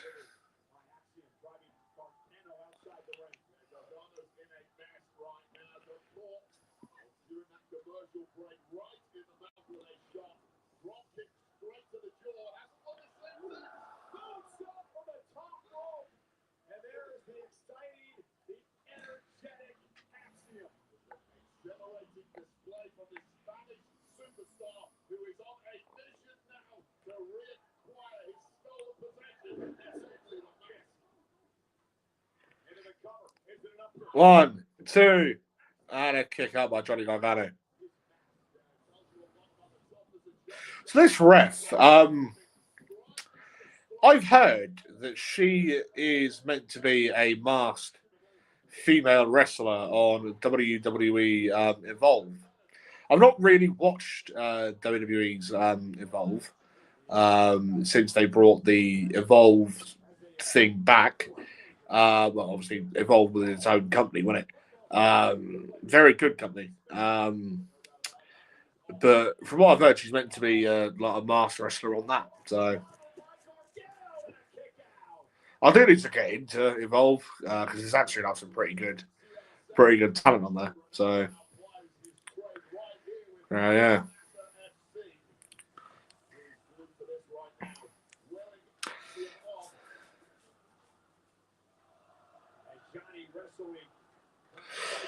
Oh, Johnny Gargano. Oh, Johnny Gargano.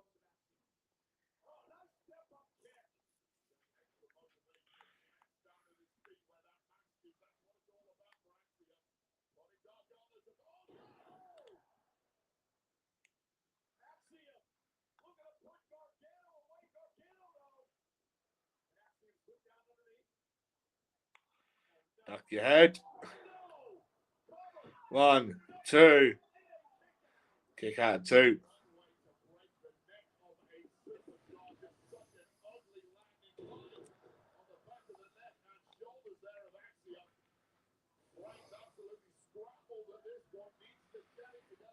Not a bad match, to be fair.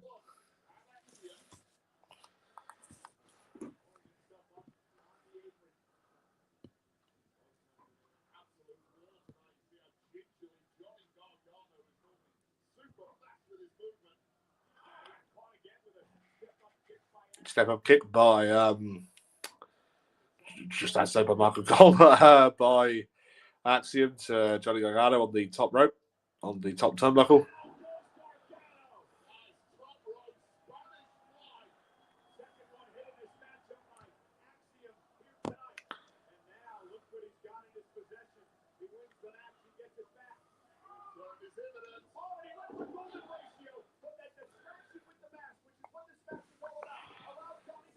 One, two.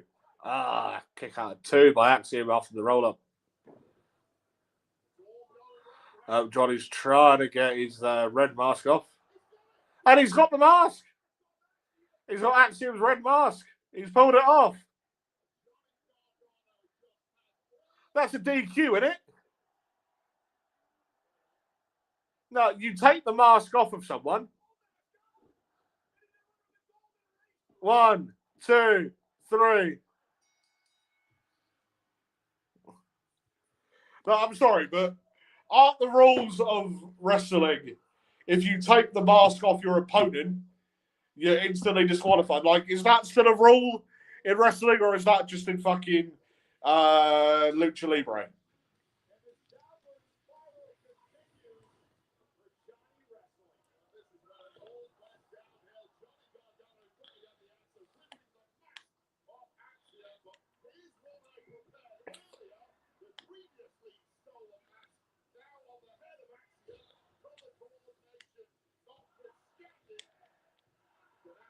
Oh, God. He still won either way, but after the golden contracture, or what it's called, the color contracture, or like the fucking, like a flying super kick type of maneuver.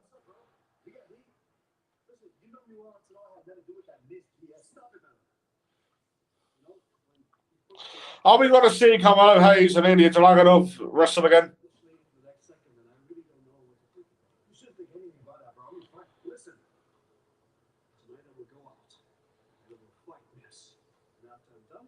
So we're also going to see a match tonight between The Miz and Ilya Dragunov from Moscow in Russia.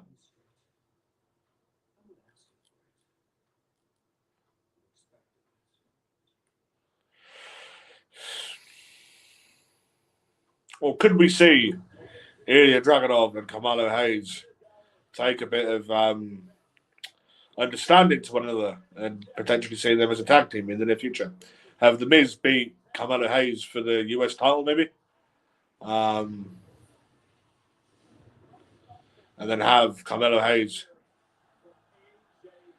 thingy. And so yeah, have Carmelo Hayes and Ilya Dragunov in a tag team. Oh, piss off! Fucking ad again.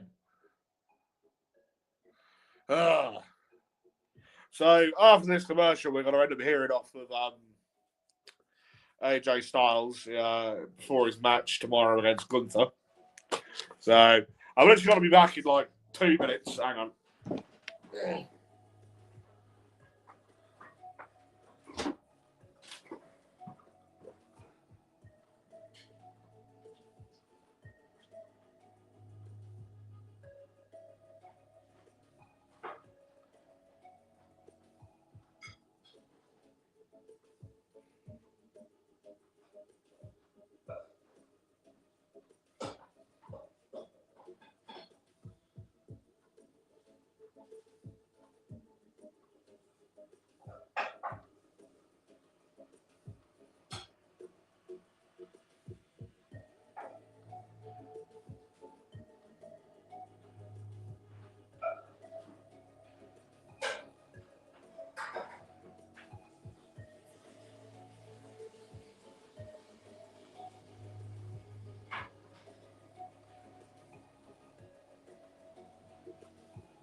I'm back. Ugh. Oh, fuck. Just got the rest of my tuna and pasta. So yeah.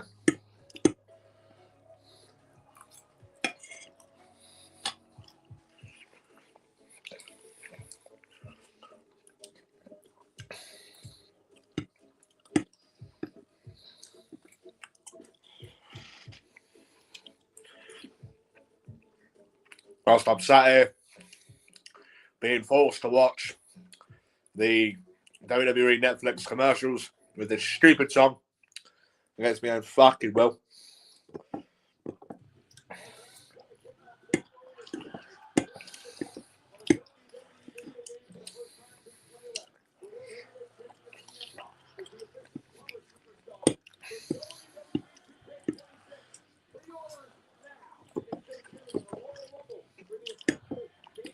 So you can pre-order WWE 2K26, I believe, by available March 13th. That's when the game will become physically available for play.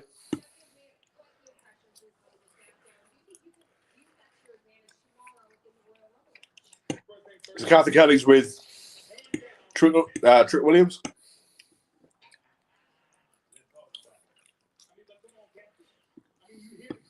Talking about the Rebel tomorrow. We went to Germany and I put on the show. We went to London and I put on the show. We went to Montreal and I put on the show. Now we here in Saudi Arabia. What you think we're gonna do? You better subscribe to my website. You can find me at www.worldwidewilly.com with a picture of me looking at you. Like this. You better subscribe. You know what I'm saying? Subscribe like all the people don't subscribe to the book that we wrote. At the Royal Rumble. But Trick Williams is the last man in the ring. With my sight. He made us in a WrestleMania. Basically saying like the usual stuff. That he's got to walk in and basically just piss the match and win it and then go on to WrestleMania to become the next either the WWE champion or undisputed champion.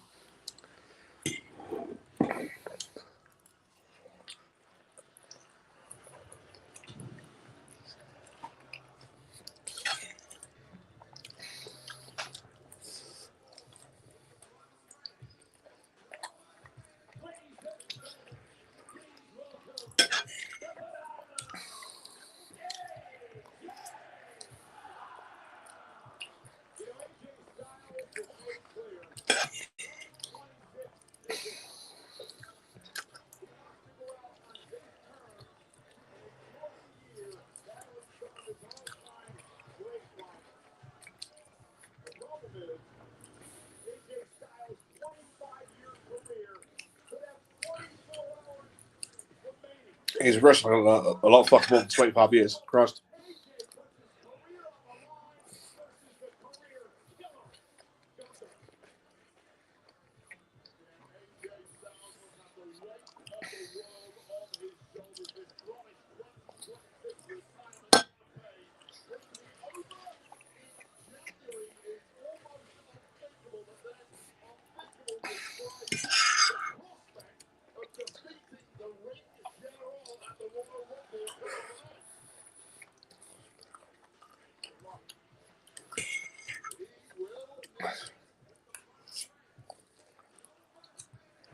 Could you believe it's been 10 years this month since AJ first debuted in WWE?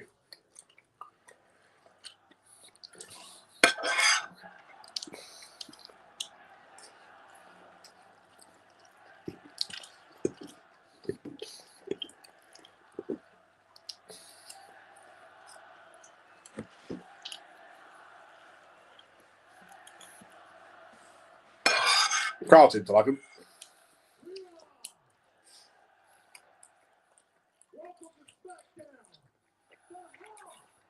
AJ Styles, boom.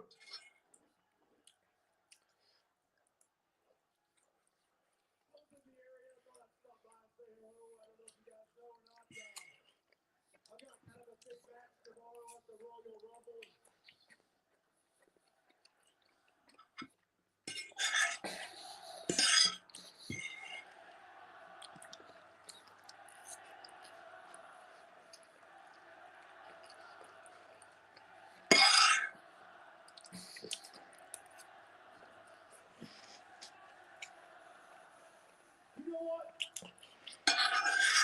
Some of you are a little worried about tomorrow. Don't worry about tomorrow. In fact, I'm going to knock Gunther's teeth down his throat. And when I beat AJ stated that he's going to punch Gunther's teeth down his throat. and let me get on one more time. One more time against Cody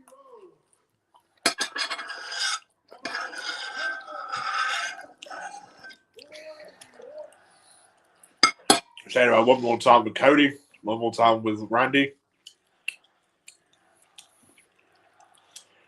Crowd shouting CM Punk.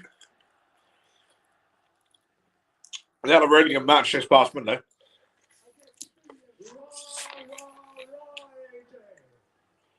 Oh, Gunther's here.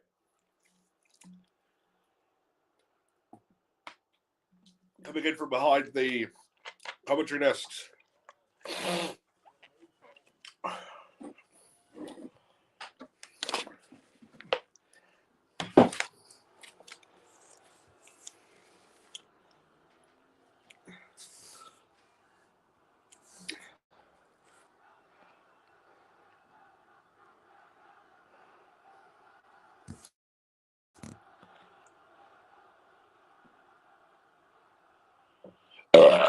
Excuse me.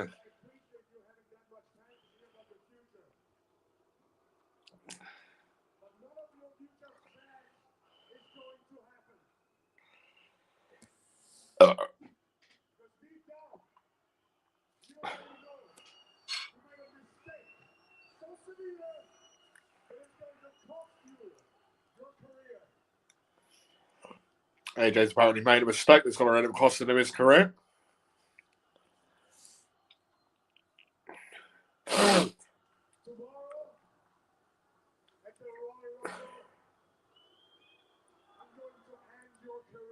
Tomorrow at the Royal Rumble, I'm going to end your career.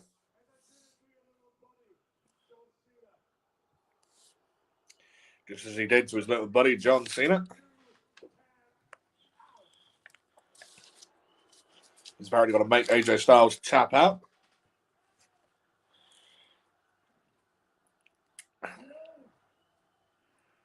You're real funny, Professor. Because I think maybe it takes one to know one. Because last time I checked, you were the one that tapped out. Hey! Yes, it was. Hey! Gunther was the one that tapped out like a little bitch. They're not going to go at it. Gunther's taking his blazer off, jumped onto the apron, gearing up to have a bit of a punch-up. But I think that Gunther's about to get down and bugger off. Yep, he's jumped off the apron.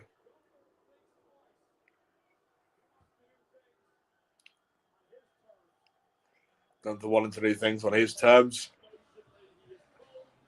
Leaving AJ Styles in the ring.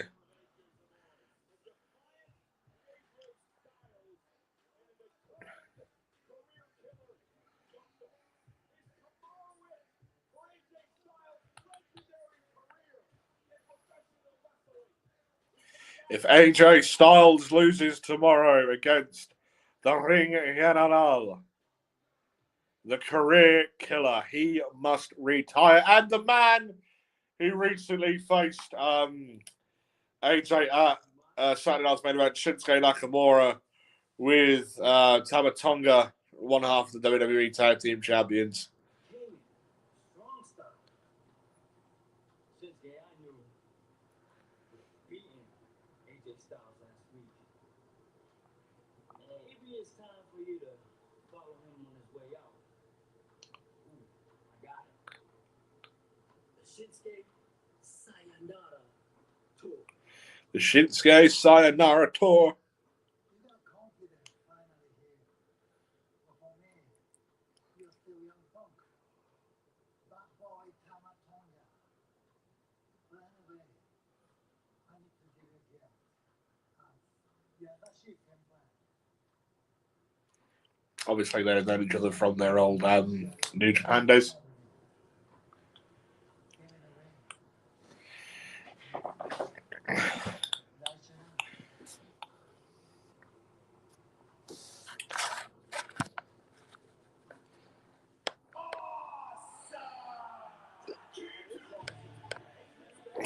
So the Miz is now coming out for his match against Ilya Dragunov.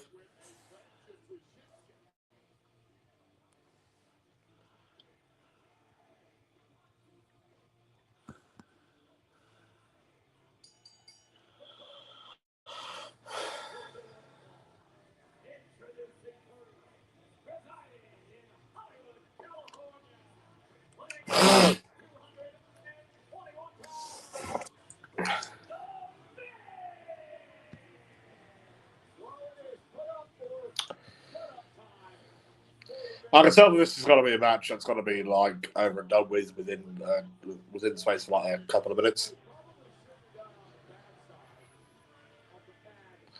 Because let's face it, the Miz is basically a jobber, really, now, isn't he? You know. Ilya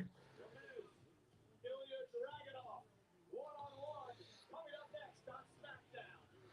So we've got Ilya Dragunov versus the Miz now.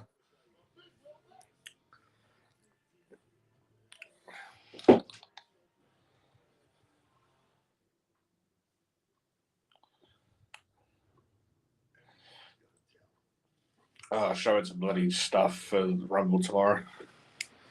Got Roman, Triple H, Paul Heyman, Brock, Punk, Cody, all sat round.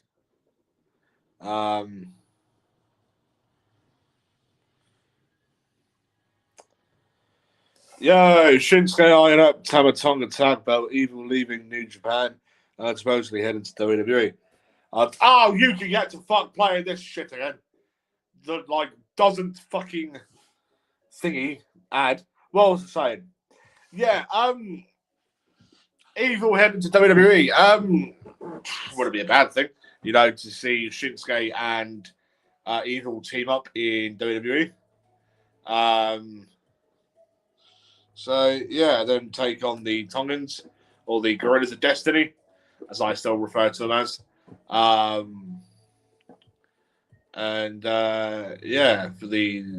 the title straps. So, yeah. More fucking ads, Christ.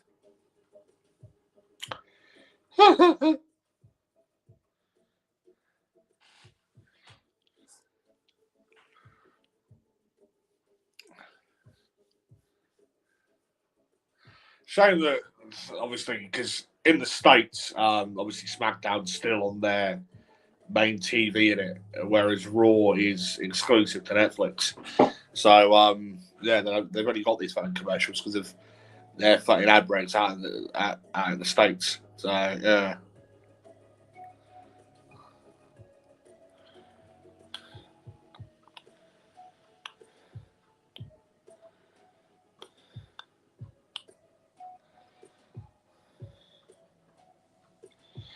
Oh, bloody hell. I hate it when it's like this because then bloody like sitting here twiddling my thumbs, you know, got bugger all to only talk about, you know.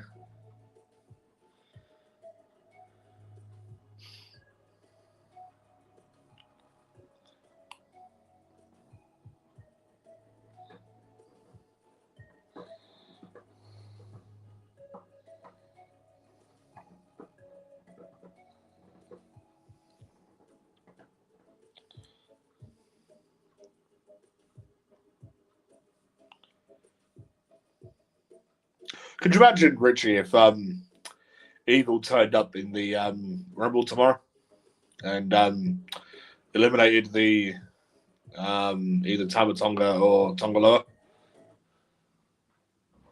either one of the Gorillas of Destiny, to then set up this thing between Shinsuke and Evil and God.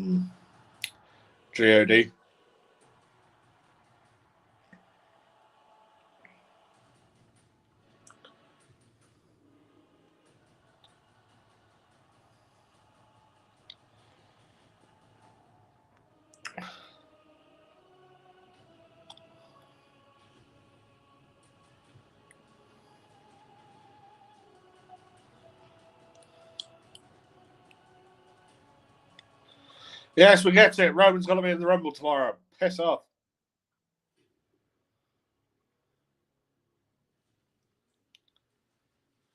Riyadh, Reigns, Rumble.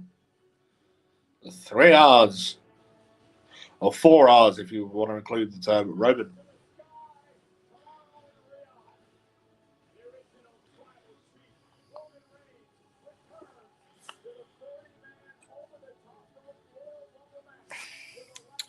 I honestly don't know when his New Japan contract is up, but would be a hell of a stage to appear at.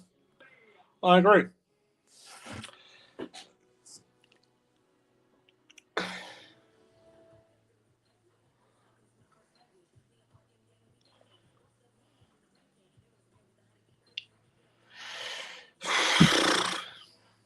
Can we just get on to the fucking Mitch Dragunov and the Miz Dragunov match now? Because, you know, this is like taking the piss with the amount of ads and fucking shit.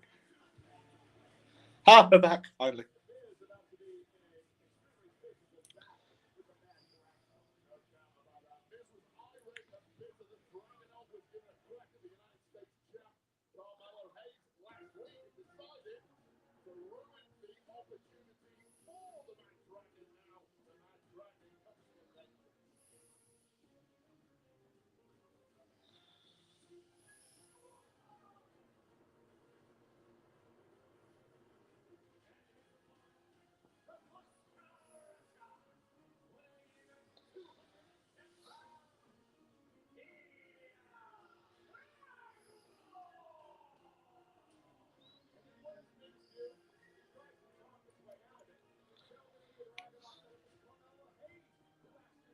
Obviously, the former NXT UK, WWE UK, the UK title that's now no longer in existence.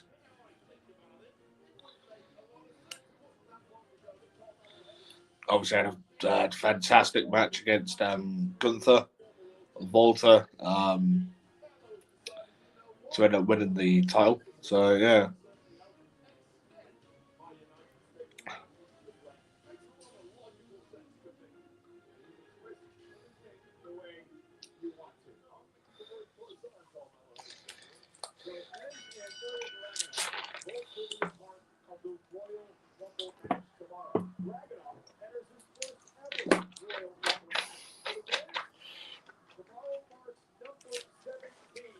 So tomorrow, Michael Cole's just pointed out that tomorrow's meant to be Dragunov's first Rumble match, whereas fucking hell.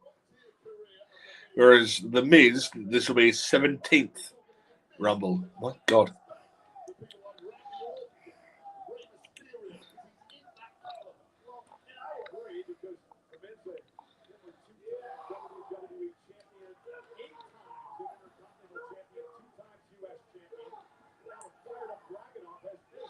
Dragunov's getting fired up.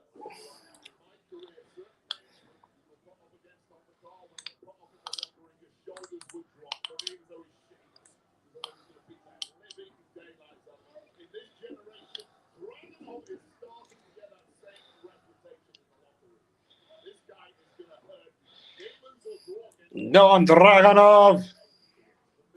Dragunov. Dragunov. Dragunov. Dragunov. Dragunov. Dragunov. Excuse me.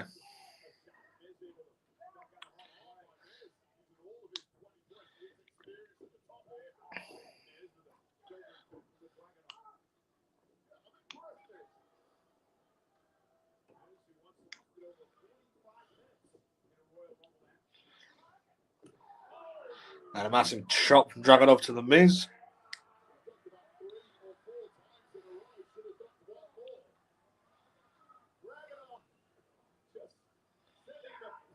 And a boot to the face of The Miz.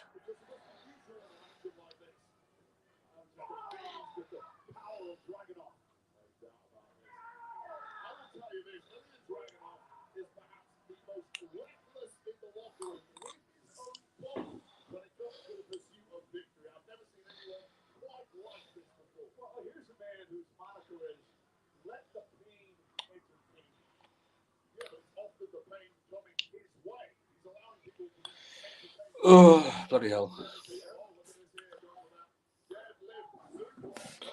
You say about Ilya being UK champ, the difference in the size of him from then to now is huge. He's almost doubled. I'm not really taking any notice, to be honest with you. You know what I mean?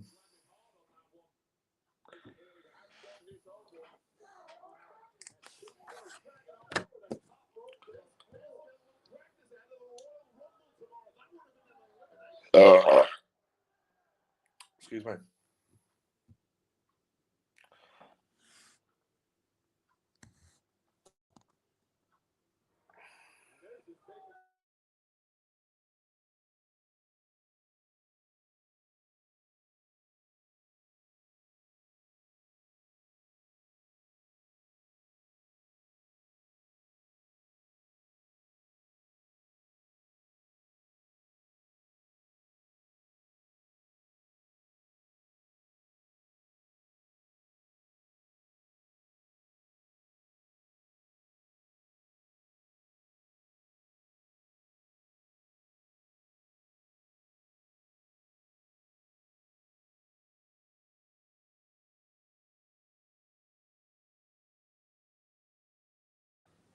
Yeah.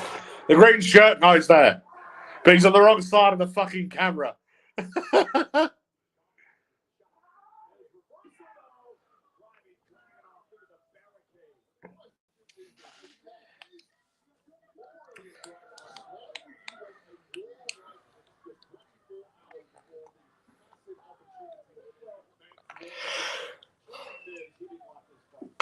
Christ. Mate, I'm telling you that was the fucking green shirt guy. Going all the way to bloody Saudi Arabia for the fuck. He must have fucking money, surely.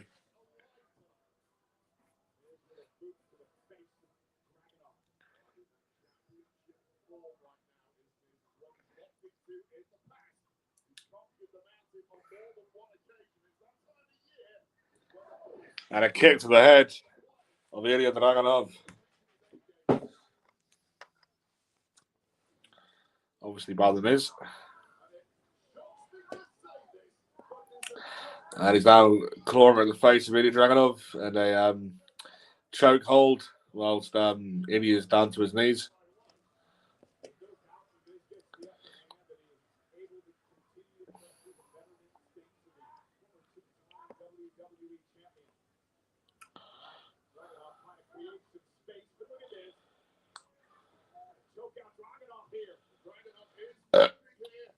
Excuse me.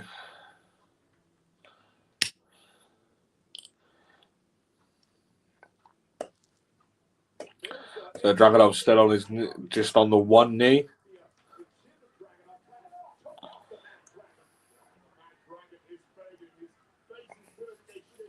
Trying to boost himself up.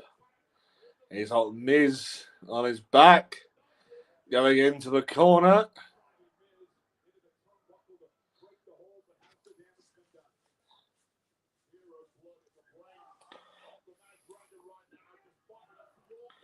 And a couple of forearms to the Miz.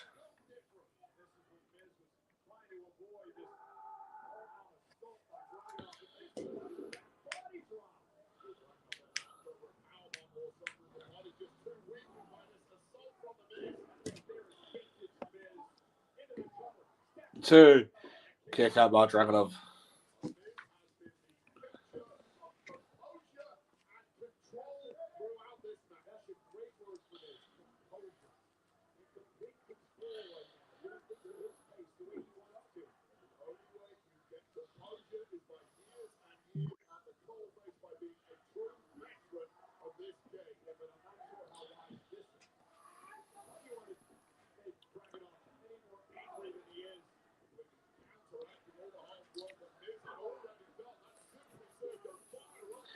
Uppercuts to each other.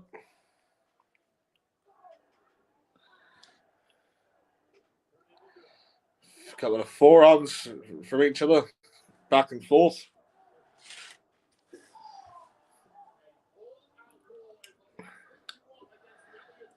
India tries going in for a boot. Miz dodges. But India manages to get a side kick into Dragunov.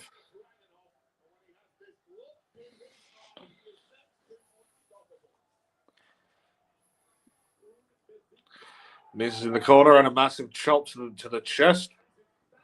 I did say right at the start of this match that I thought it was going to be like over and done with within a couple of minutes. But honestly, it's actually been a decent match, to be fair. So.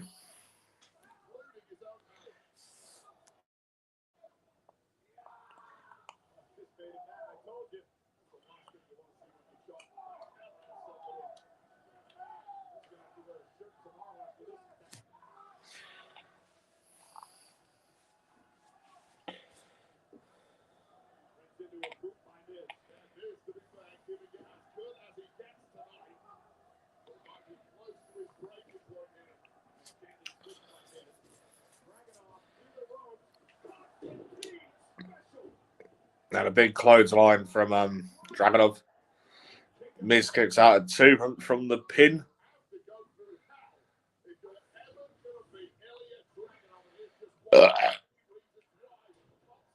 Excuse me.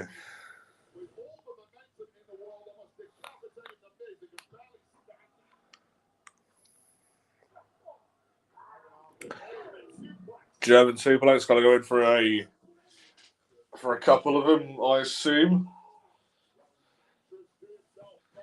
Just need to get themselves back up. Goes in for the second German. Ilya still hangs on to the Miz. Is he going to try for a third? Going for the trifecta of German suplexes. Oh, no, the Miz goes in for the elbows to the face. But Dragunov picks him up, so Miz gets him under his arm and then picks him up, and then but Dragunov then slams him.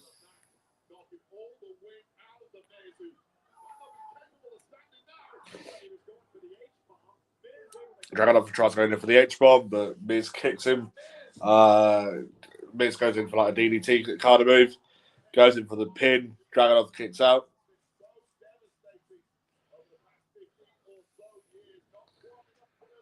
Is Dragunov going to end up going into... No, sorry. Is Carmelo Hayes going to end up coming out, do we think?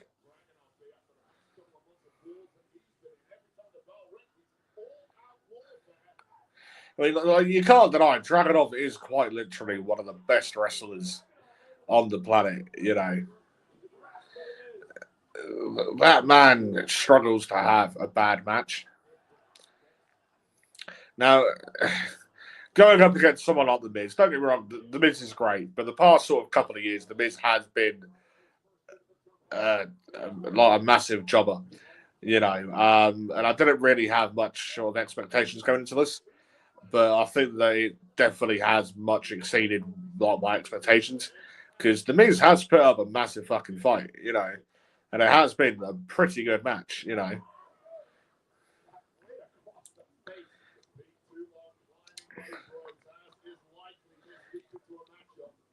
So Dragunov now line up for a what they call like the suplex off of the turnbuckles. Superplex, that was it. That Michael Cole just said. So yeah, that was it. But the Miz sort of gouging into the eyes of Dragunov, throws him off. Dragunov goes right for them, and then sort of like hits his neck onto the top rope. Dragunov sort of holding his eyes, barely standing up, but goes in for a European uppercut when the Miz jumps down. And an H-bomb onto the Miz. 1, 2, 3. Very good match. I can't lie. Pretty good match. To be fair, the wrestling on it has not been terrible. You know, the women's match was meh. The tag match between Roxanne Perez, Liv Morgan, Alexa Bliss, and Charlotte Flair. That was good-ish, you know. And then the match between Johnny Gargano and Axiom was a good match. The match between Carmelo Hayes and Ray Phoenix was a very good match for the US title in the Open Challenge to start the show off. To start the matches off of the show. You know, so wrestling quality, I'm not going to sit here and say it was shit, you know, because I actually think that matches have been fairly all right, you know. I thought this match was definitely a lot better than what I thought it would be, you know, a lot fucking better.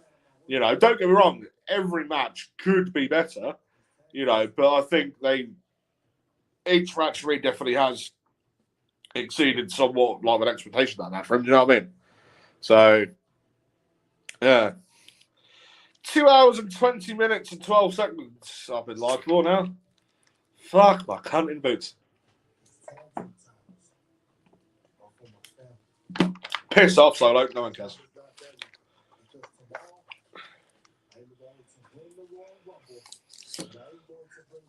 Solo Sikoa was saying that tomorrow he's going to win the Rumble.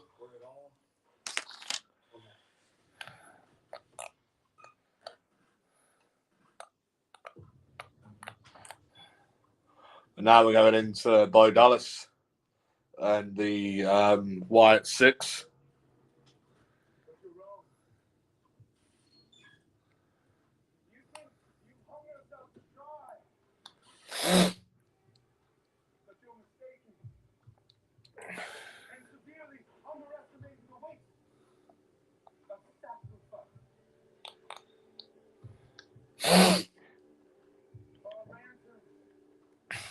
So, yeah, just played a couple of bits of the Wyatt 6 and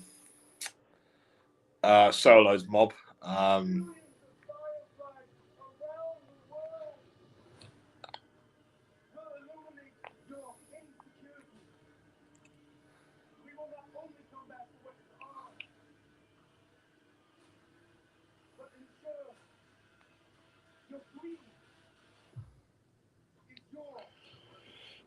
Bloody hell.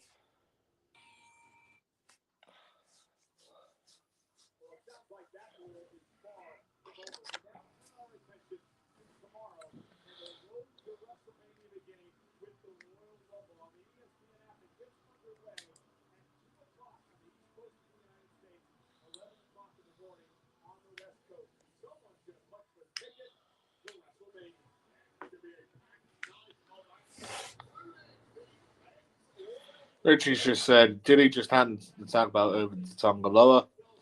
If that's right, that makes Tangaloa a 2-time WWE Tag Team Champion without ever actually winning the championships.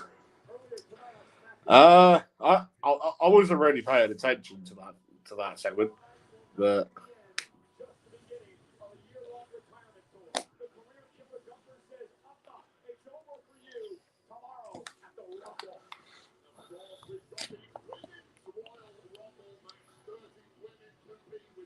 so yeah, with Richie being here, be sure to be tuning in. Well, I say tuning in. Myself and Richie are pre-recording it in a couple of hours, but it's going to be uploaded for about midday tomorrow.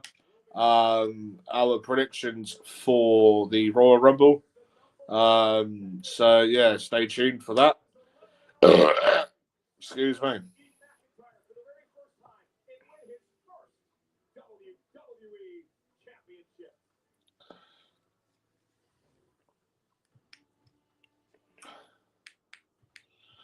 So yeah, we're now seeing the Vision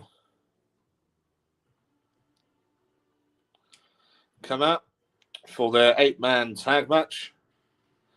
So we've got Logan Paul, Bronson Reed, Braun Breaker, and Austin Theory set to take on Jey Uso, Cody Rhodes, Randy Orton, and Sami Zayn. A match that was made official right at the start of tonight. All obviously being coming to the ring by the Oracle Paul Heyman.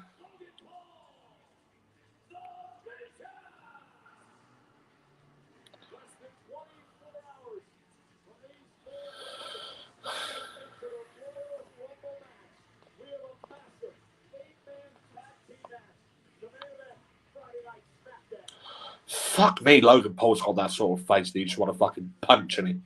Oh. Him and his fucking brother. Saying it like I fucking know them both personally when I fucking don't. But, yeah.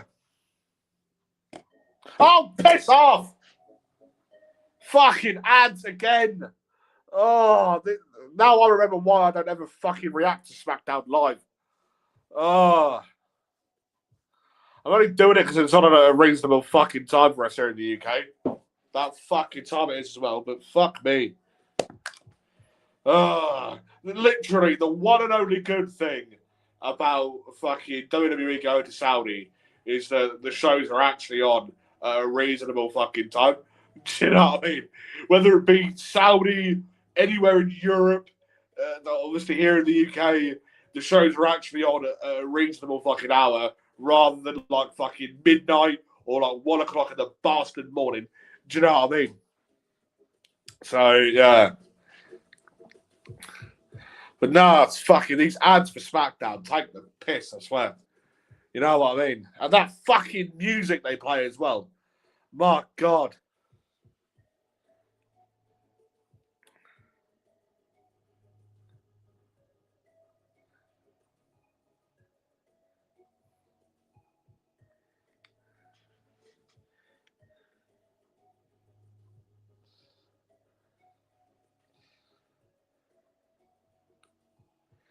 Got another minute 4 seconds. My Christ.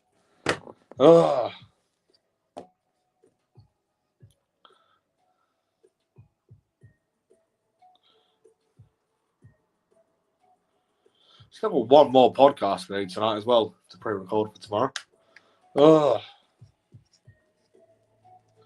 Have I even got to get to go back on the Xbox today? I'll even get to go on the bloody Xbox today. Christ. Yeah. My God.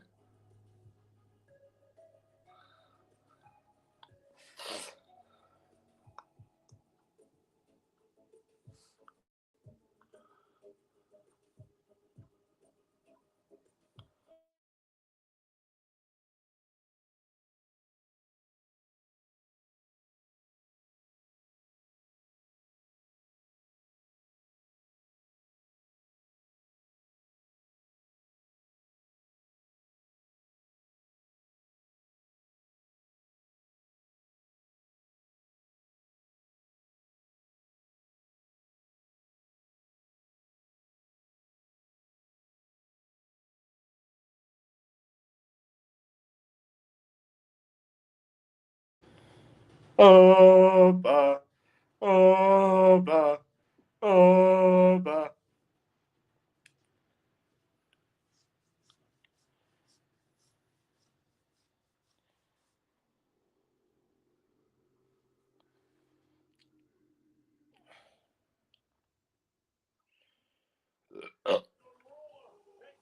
Excuse me. That's the Jay's now in the ring.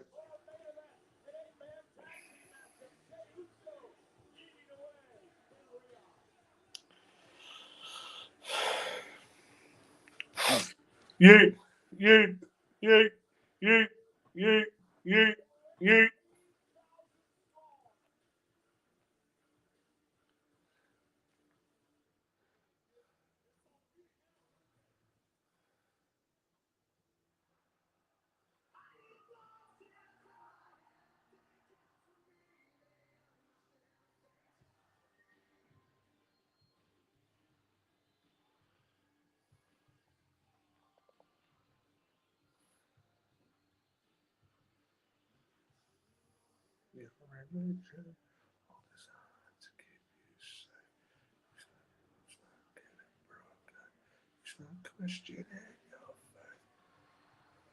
You can't deny the fucking Orton's theme tune is fucking banging.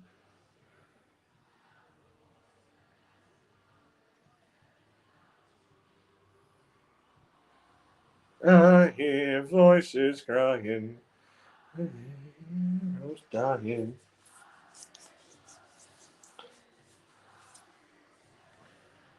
I hear voices in my head.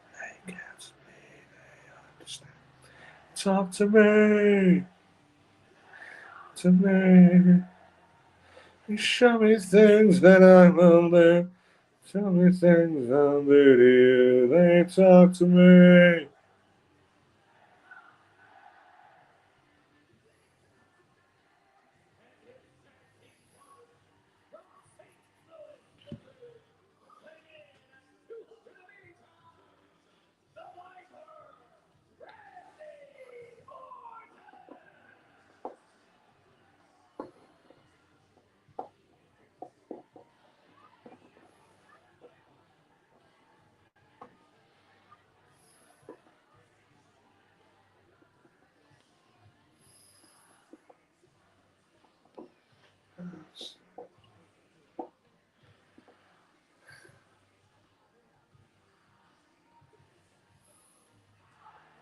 Says in my head, they come to me, they understand.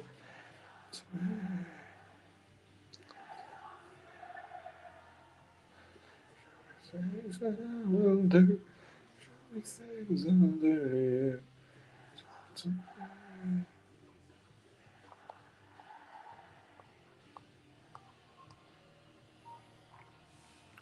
One of the all-time greats.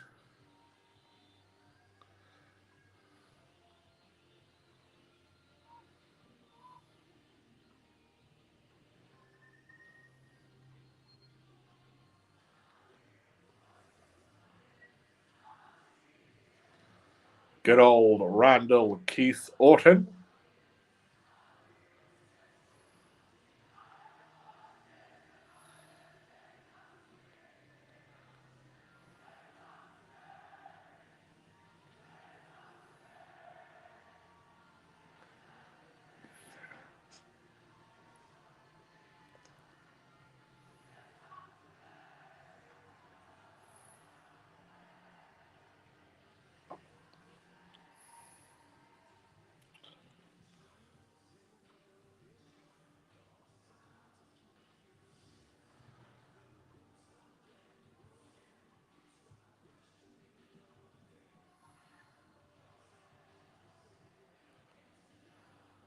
Oh, come on, just fucking let someone else come out. I mean, my God.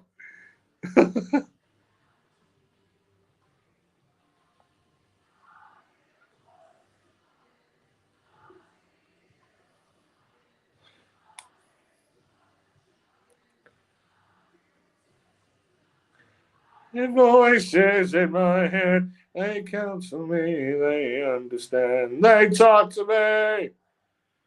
They talk to me.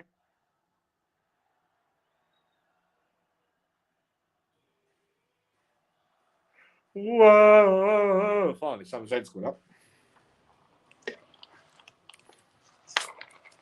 Let's go!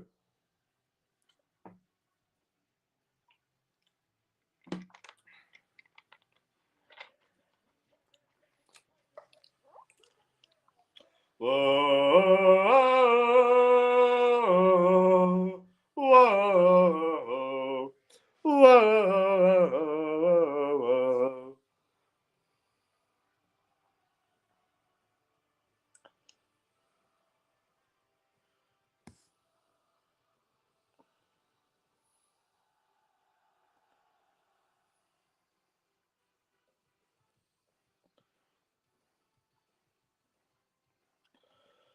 Yeah, just waiting for it. Oh, God. Oh, it's not everyone's come into the match. So, yeah, we've still got Cody Rhodes to come down yet. Yeah, the Vision have already started getting in the ring, beating up fucking Sammy Thingy and Randy. Sammy J and Randy. Excuse me. Cody's now coming down.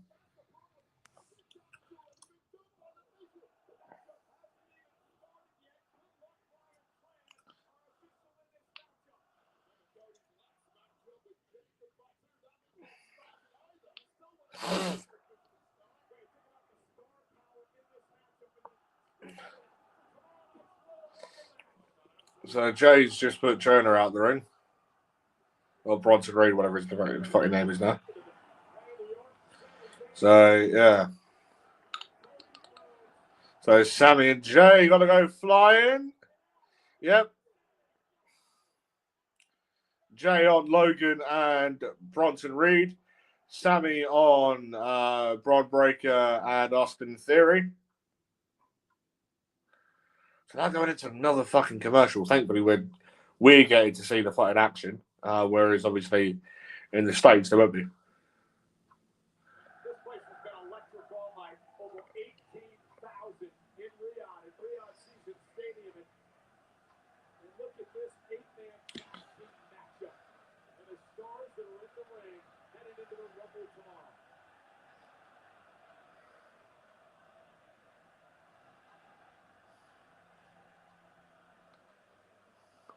And now the Vision regroups. They started things. Had the upper hand for a moment. So he's got to start out.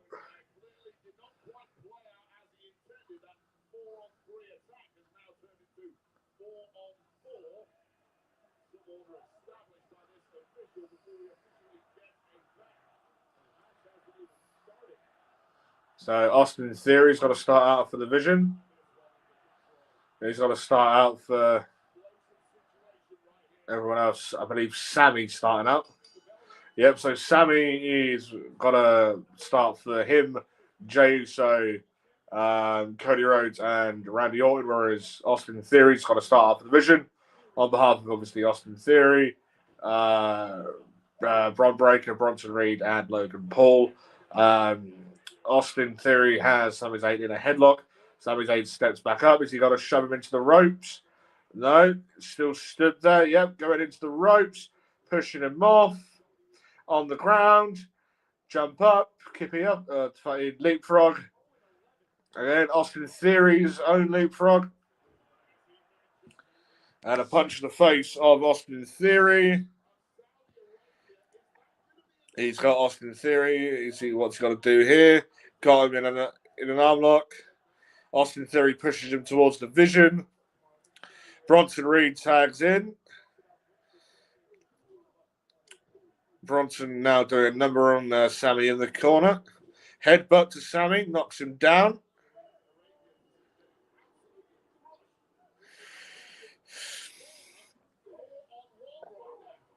He's now doing like shoulder barges into the corner of Sammy. Braun Breaker tags in. And kicks the midsection from Braun Breaker to Sami Zayn. Shoves him into the other corner. Elbow from Sammy. Jump off the middle rope from Sammy onto Breaker. He tags Jey Uso in. Got him into an arm lock. And sort of like a move to the midsection.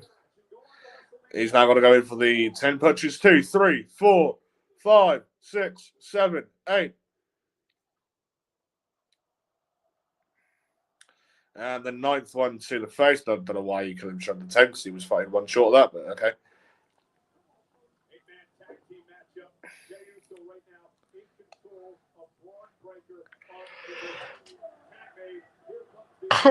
Cody Rhodes tags in. He's getting up to the top rope. Jay's got his Bron Breaker's arm, and then he does the move to jump off, and then do the flying punch to the arm. Sammy tags in. Sammy's got to do the same, but to the head this time of Bron Breaker.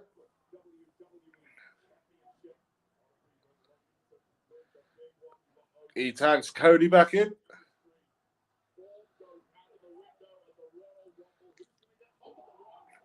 Yeah, they're all working on Bron's arm.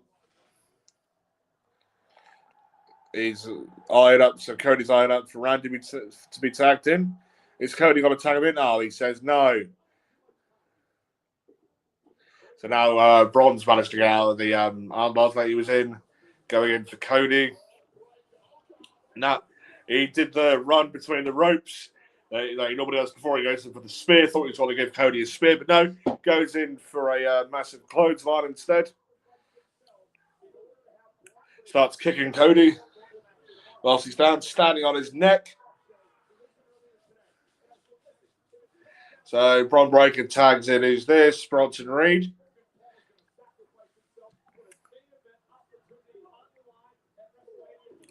And a double shoulder barge for Bron Breakker and Bronson Reed.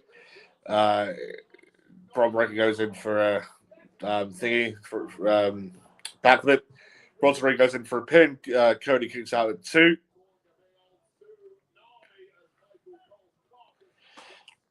So Austin Theory's now been tagged in.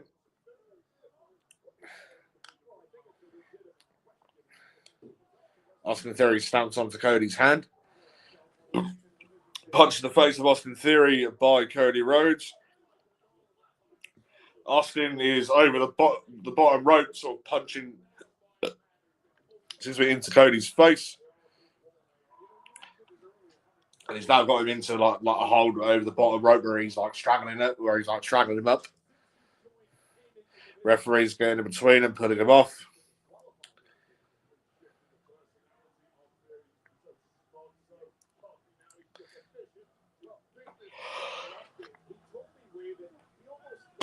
Bronson Reed tags in. Headbutt to the midsection of Cody. Forearm to Cody by Bronson Reed. Cody back on the ground again on his ass. Literally having everything fed to him by Bronson Reed. Cody slips out the ring, manages to step out the ring. After Bronson turn around to give Sammy, Jay, and Randy a bit of shit.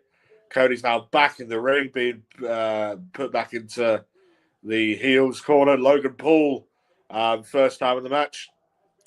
Couple knees to the midsection of Cody by Logan Paul. Paul Heyman stood there with a grin on his face.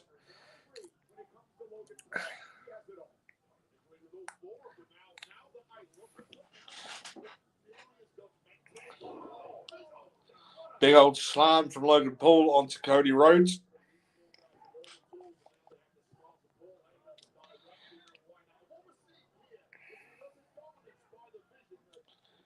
So Cody's trying to crawl over to tag someone in, but Logan manages to grab his boot. I believe Bron Breakker just tags in. So Bron Breakker now lifts him up, throw him over his head. So Bron Breakker just mimicking Randy Orton in the pose that he does. So Bron's now doing basically sitting on Cody on the middle rope.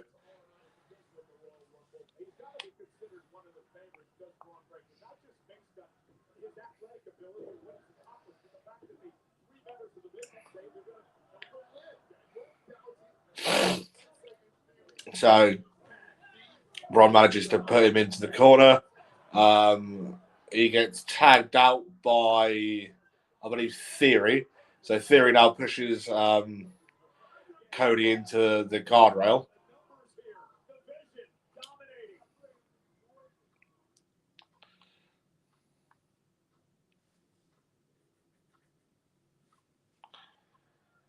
been a masterclass by the well-oiled machine known as the Vision. So Theory now. Cody Rhodes in his grasp sort of makes him face plant the one of the commentators' desks. Cody manages to get out of it. Has he got enough energy to go tag himself out? No. Austin Theory gets back in the ring, starts beating Cody down.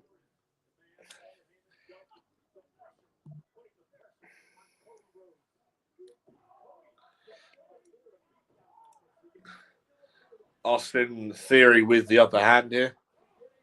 I still can't get used to Austin Theory not having any fucking hair. You know what I mean?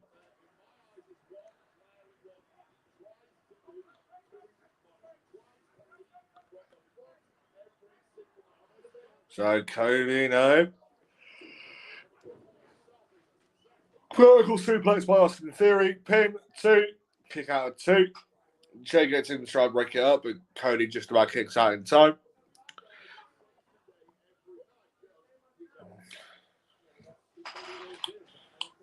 Logan Paul tags in again. Kick to the midsection of Cody Rhodes. Logan Paul with a splash on the floor to Cody. Now he seems to be hugging him on the floor, giving him some sort of like Siren's bear hug.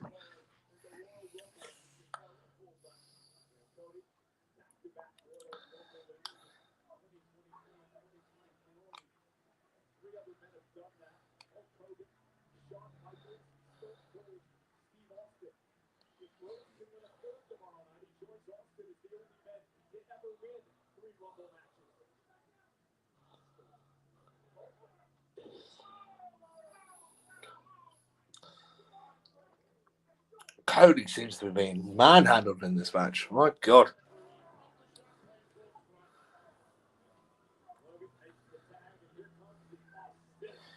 So, who's this? Bronson Reed. Excuse me. Elbow drop to Cody by Bronson. Now a jumping elbow drop to Cody. Going in for a pin. 2. Kick out of 2 by Cody. Now Bronson Reed tags in. He's on Bronson's back. How they go in for a double sort of like belly flop, if you want to call it that. Goes in for the pin. And then Jay and Sammy both break it up. Jay trying to pull Cody towards the tag out. But Bron Breakker pulls it back. Logan Paul gets back in the ring, tags in, gets Cody again, shoves him into the left-hand corner closest to the hard cam. Oh, Cody moves. Logan Paul trying to go in for a splash into the corner, but Cody moved. Cody trying to tag out, but Bronson Reed tags in. Bron Breakker tags in. Cody giving him a vertical suplex. Austin Theory tagging back in. Try going in for a run and jump in elbow, but misses. Cody moves out of the way. Bronson Reed getting in, going straight for Sammy and Jay, knocking them off the apron. Randy Orton getting up onto the bottom rope and turnbuckle. Bronson Reed tries going in for a backwards splash onto Cody, but Cody moves again. Is Cody going to be able to get into Randy Orton? And he tags in Randy's first chance of the match. Coming to clotheslines to Austin Theory. Vintage Orton.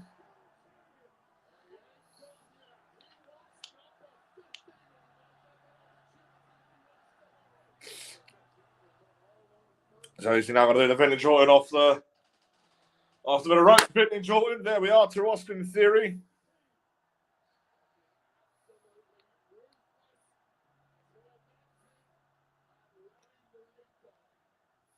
Now sort of lining up for the RKO, doing the ground pounces. Logan Paul gets in, blindsides Randy Orton from behind. Sami Zayn gets in, beating the living daylights out of Logan Paul, throws Logan Paul over the top rope.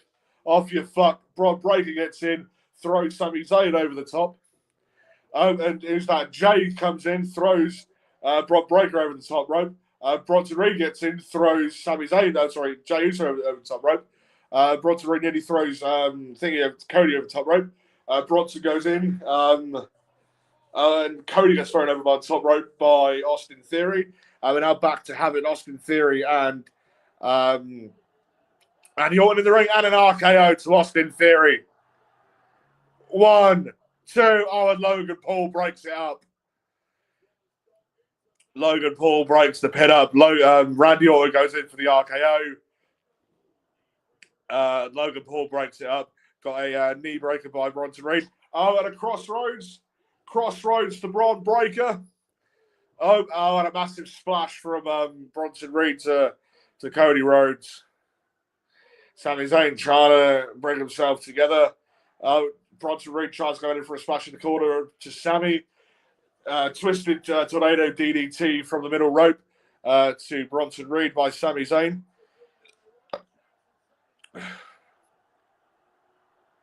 Haluna kick by Sami Zayn. Oh, no, who's this? Oh, Drew McIntyre. Drew McIntyre coming in. Sami Zayn was about to go in for the Haluna kick to Bronson Reed in the corner. And then, just as he was eyeing up to go do that, Drew McIntyre grabs him by his feet, pulls him out, starts fighting, blindsiding him. Drew's now in the ring with the Undisputed WWE title. Lights go out.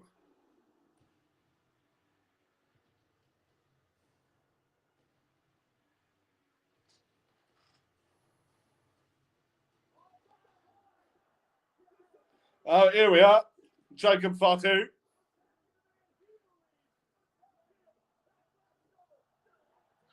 Jacob Fatu is here, coming to the aid of Sami Zayn. Cody Rhodes flying out of the ring. And he's now going in for Jacob Fatu.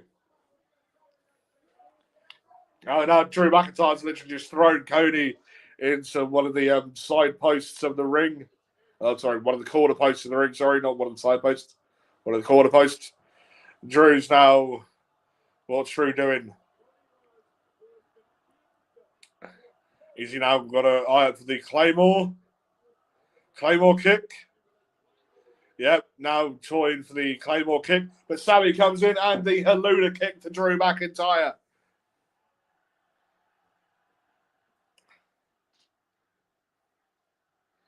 Sami Zayn getting the crowd all going. Match is over, but there we are. The Undisputed WWE title is still in the ring. Sami stood over it, looking at it. The crowd are doing the yes chants. Will Sami Zayn beat Drew McIntyre tomorrow night at the Royal Rumble to become the Undisputed WWE champion? Oh, and Cody Rhodes also picks the title up. Sami goes in to pick it up, but the former champion Cody Rhodes also gets there, and they pick up one side of the belt each. Oh, and a spear by Braun Breaker to both Cody Rhodes and Sami Zayn, just as they put the ending credits up on the screen. And they fucking end it on that. Oh, fuck off. Piss me up sideways. Oh. Hang on, bear with me 2 seconds.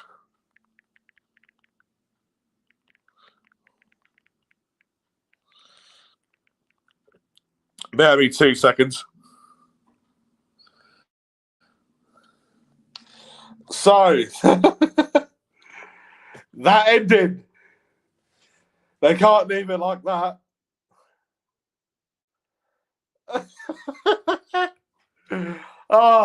Literally, Cody and Sami both stood over the Undisputed WWE Championship belt.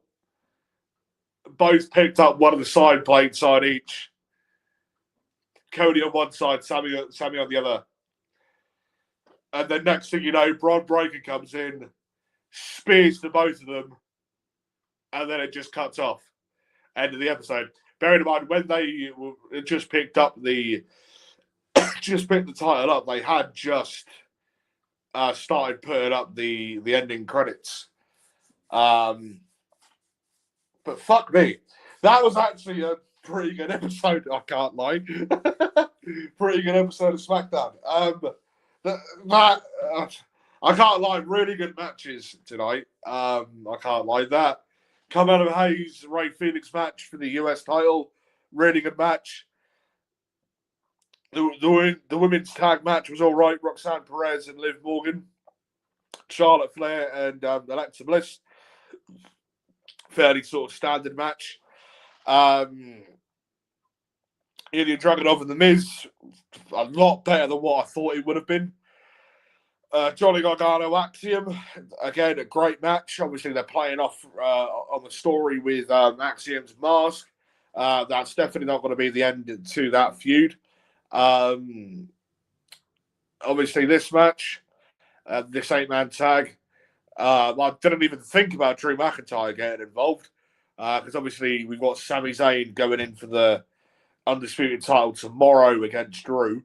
So, yeah, I don't want to give away any sort of predictions now because, as I've said earlier, be sure to be looking up here on the Nerdic Pro Podcast YouTube channel for about midday UK time tomorrow. As tonight, myself and Richie Stoneham, Nerdic Pro Stablemate, will be pre-recording our predictions for the Royal Rumble.